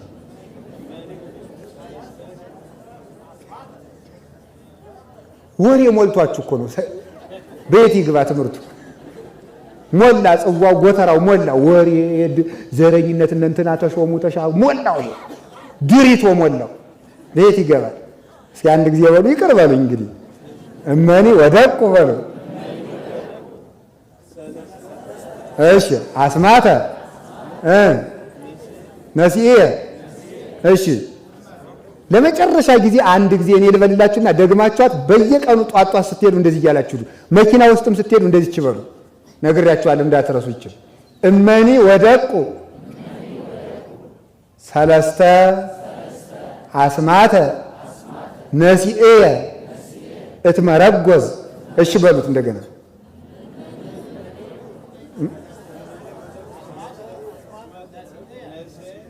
በሉ እንግዲህ ለትትና ነው እንጂ ሊቃውንት ናችሁ፣ ችግር የለም። ወደ ትምህርቱ እንምጣ። ስለዚህ ምን ማለት ሲተረጎም በአማርኛ በወርቅም በሉ ሦስቱን አስማት ይዤ እመረኮዛለሁ። ምኑን እመረኮዛለሁ? ሦስቱን አስማት። የማንን አስማት? የሥላሴን አስማት። ሰማዩን የማዩት በሞት ይዩት፣ ይዩት፣ አዩት። እስቲ ምሰሶውን አሳዩኝ። ሳይሉ ለእግዚአብሔር መላ ምድረ ወበቃለ እግዚአብሔር ጸና ሰማያት። የእግዚአብሔር ቸርነት ምድርን ሞላ። የአብ ስሙ ነው። ወበቃለ እግዚአብሔር ጸና ሰማያት። የአካላዊ ቃል የወልድ ስሙ ይህን ሰማይ ያለ ምሰሶ አጸናው። በቁሙ ነው። በምስጢሩ ሲተረጎሙ ደግሞ መላእክትን አጸና ይሆናል። ወምስትንፋስ አፉሁ ሁሉ ኃይሎም በአፉ እስትንፋስ ደግሞ ኃይላተ ሰማይ ሁሉ ጸንተው ቆዩ በመንፈስ ቅዱስ። ስለዚህ ስመ አብ ምድር በምን ላይ የጸናች ናት? በውሃ ላይ። ዘረበቦ ለሰማይ ከመቀመር ሰማይ በምን ገመድ ተወጥሮ ቆመ? በምን ችካል ተቸከለለት? ምን ምሰሶ አቆምንለት? ምን ገመድ ፈተልንለት? ምንም። የወልድ ስም ሰማይን አጸና፣ የአብ ስም ምድርን ሞላ፣ የመንፈስ ቅዱስ ስም ለፍጥረታት ኃይል ሰጠ። መሬት በውሃ ላይ እንድትጸና ያደረጋ ውሃ ነው። ይህን ሁሉ ፍጥረት ያጸና እግዚአብሔር እኛን ለማጽናት አይደክመውም። ስለዚህ የሥላሴን ስም አብዝታችሁ ውደዱት። ከሰይፍም ከጋሻም ይልቅ አብ ወልድ መንፈስ ቅዱስን ውደዳቸው። አብ ወልድ መንፈስ ቅዱስ ይሰምሩ እንደ ወደው የፈጠሩን መክረው የፈጠሩን ዘክረው የፈጠሩን ያነጽሁ ያጸርዩ ይቀድሱ አንጽተው አጥርተው ቀድሰው ንጹህ ያድርጉን። ከጭቃ ላይ ያለውን ወርቅ እጥብጥብ አድርገው ሰንግለው አጥርተው በሳት ተኩሰው ሰንግለው ለዘውድ እንደሚያበቁት በእግር ከሚረገጠው ጭቃ የነበረው ለዘውድ እንደሚያቀበቁት የአብ የወልድ መንፈስ ቅዱስ ስም ከኃጢአት ጭቃ የተቀበርነውን ሰንግሎ ላይ ከመላእክት ጋር እንድንቆም ያደርገናል። ሥላሴን ስማቸውን ውደዱ። ሥላሴ ተመስገን፣ ሥላሴ ተመስገን፣ ሥላሴ ተመስገን። ምንም እንቅልፋን ብትሆኑ ሌሊት ተነሱና እንዲህ በሉ። እስቲ በሉ፣ አንድ ጊዜ በሉ፣ 3 ጊዜ ሥላሴ ተመስገን በሉ።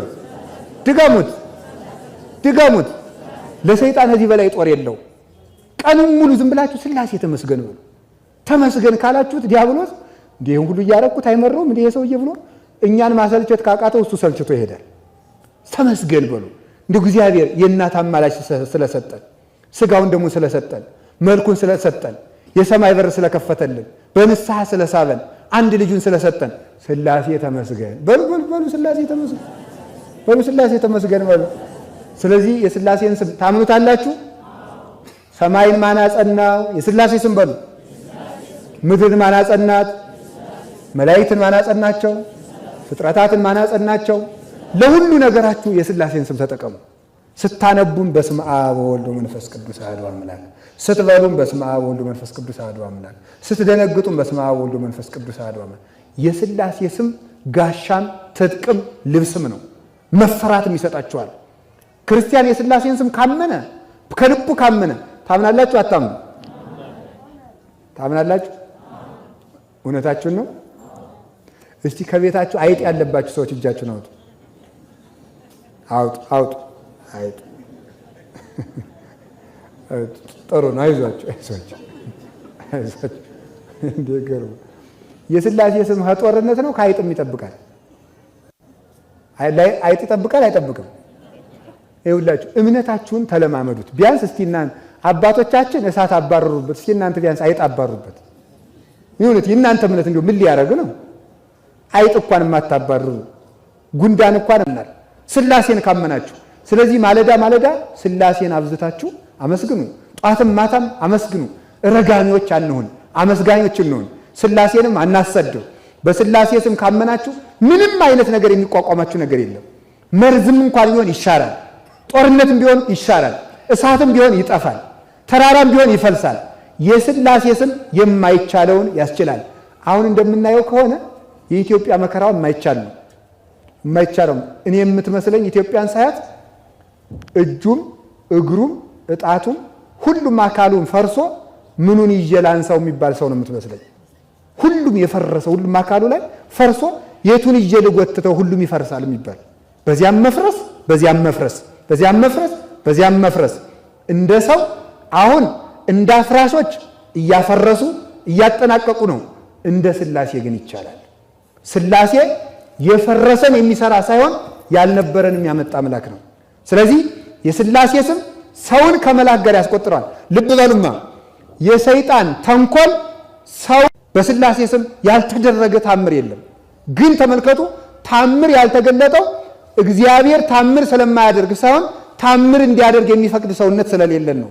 እና የእግዚአብሔር ቤተሰቦች ከፍ ያደረገንን ስም እንመነው፣ እንመካበት። ባላችሁ ነገር ይዟችሁ ይወድቃል እንጂ አትመኩበት። ሰምታችኋል አይደል? ሰው ከሰው ውድቀት ከራሱ ውድቀት ይማራል። በደንብ ማስተዋል ይገባችሁ። ስልጣንን ቢደገፉት ይዞ ይወድቃል፣ ገንዘብን ቢደገፉት ይዞ ይወድቃል፣ ዘመድም ይዞ ይወድቃል። የሥላሴ ስም ግን ወደ ሰማይ ያወጣል። ከጉድጓድ ያወጣን አብ ወልድ መንፈስ ቅዱስ ክብር ምስጋና ይግባው። በዚህ ስም ታምነን ሰይጣንን ድል ነስተን እንድንሞት እንድንከብር እግዚአብሔር ይርዳን። ስብሐት ለእግዚአብሔር ወለወላዲቱ ድንግል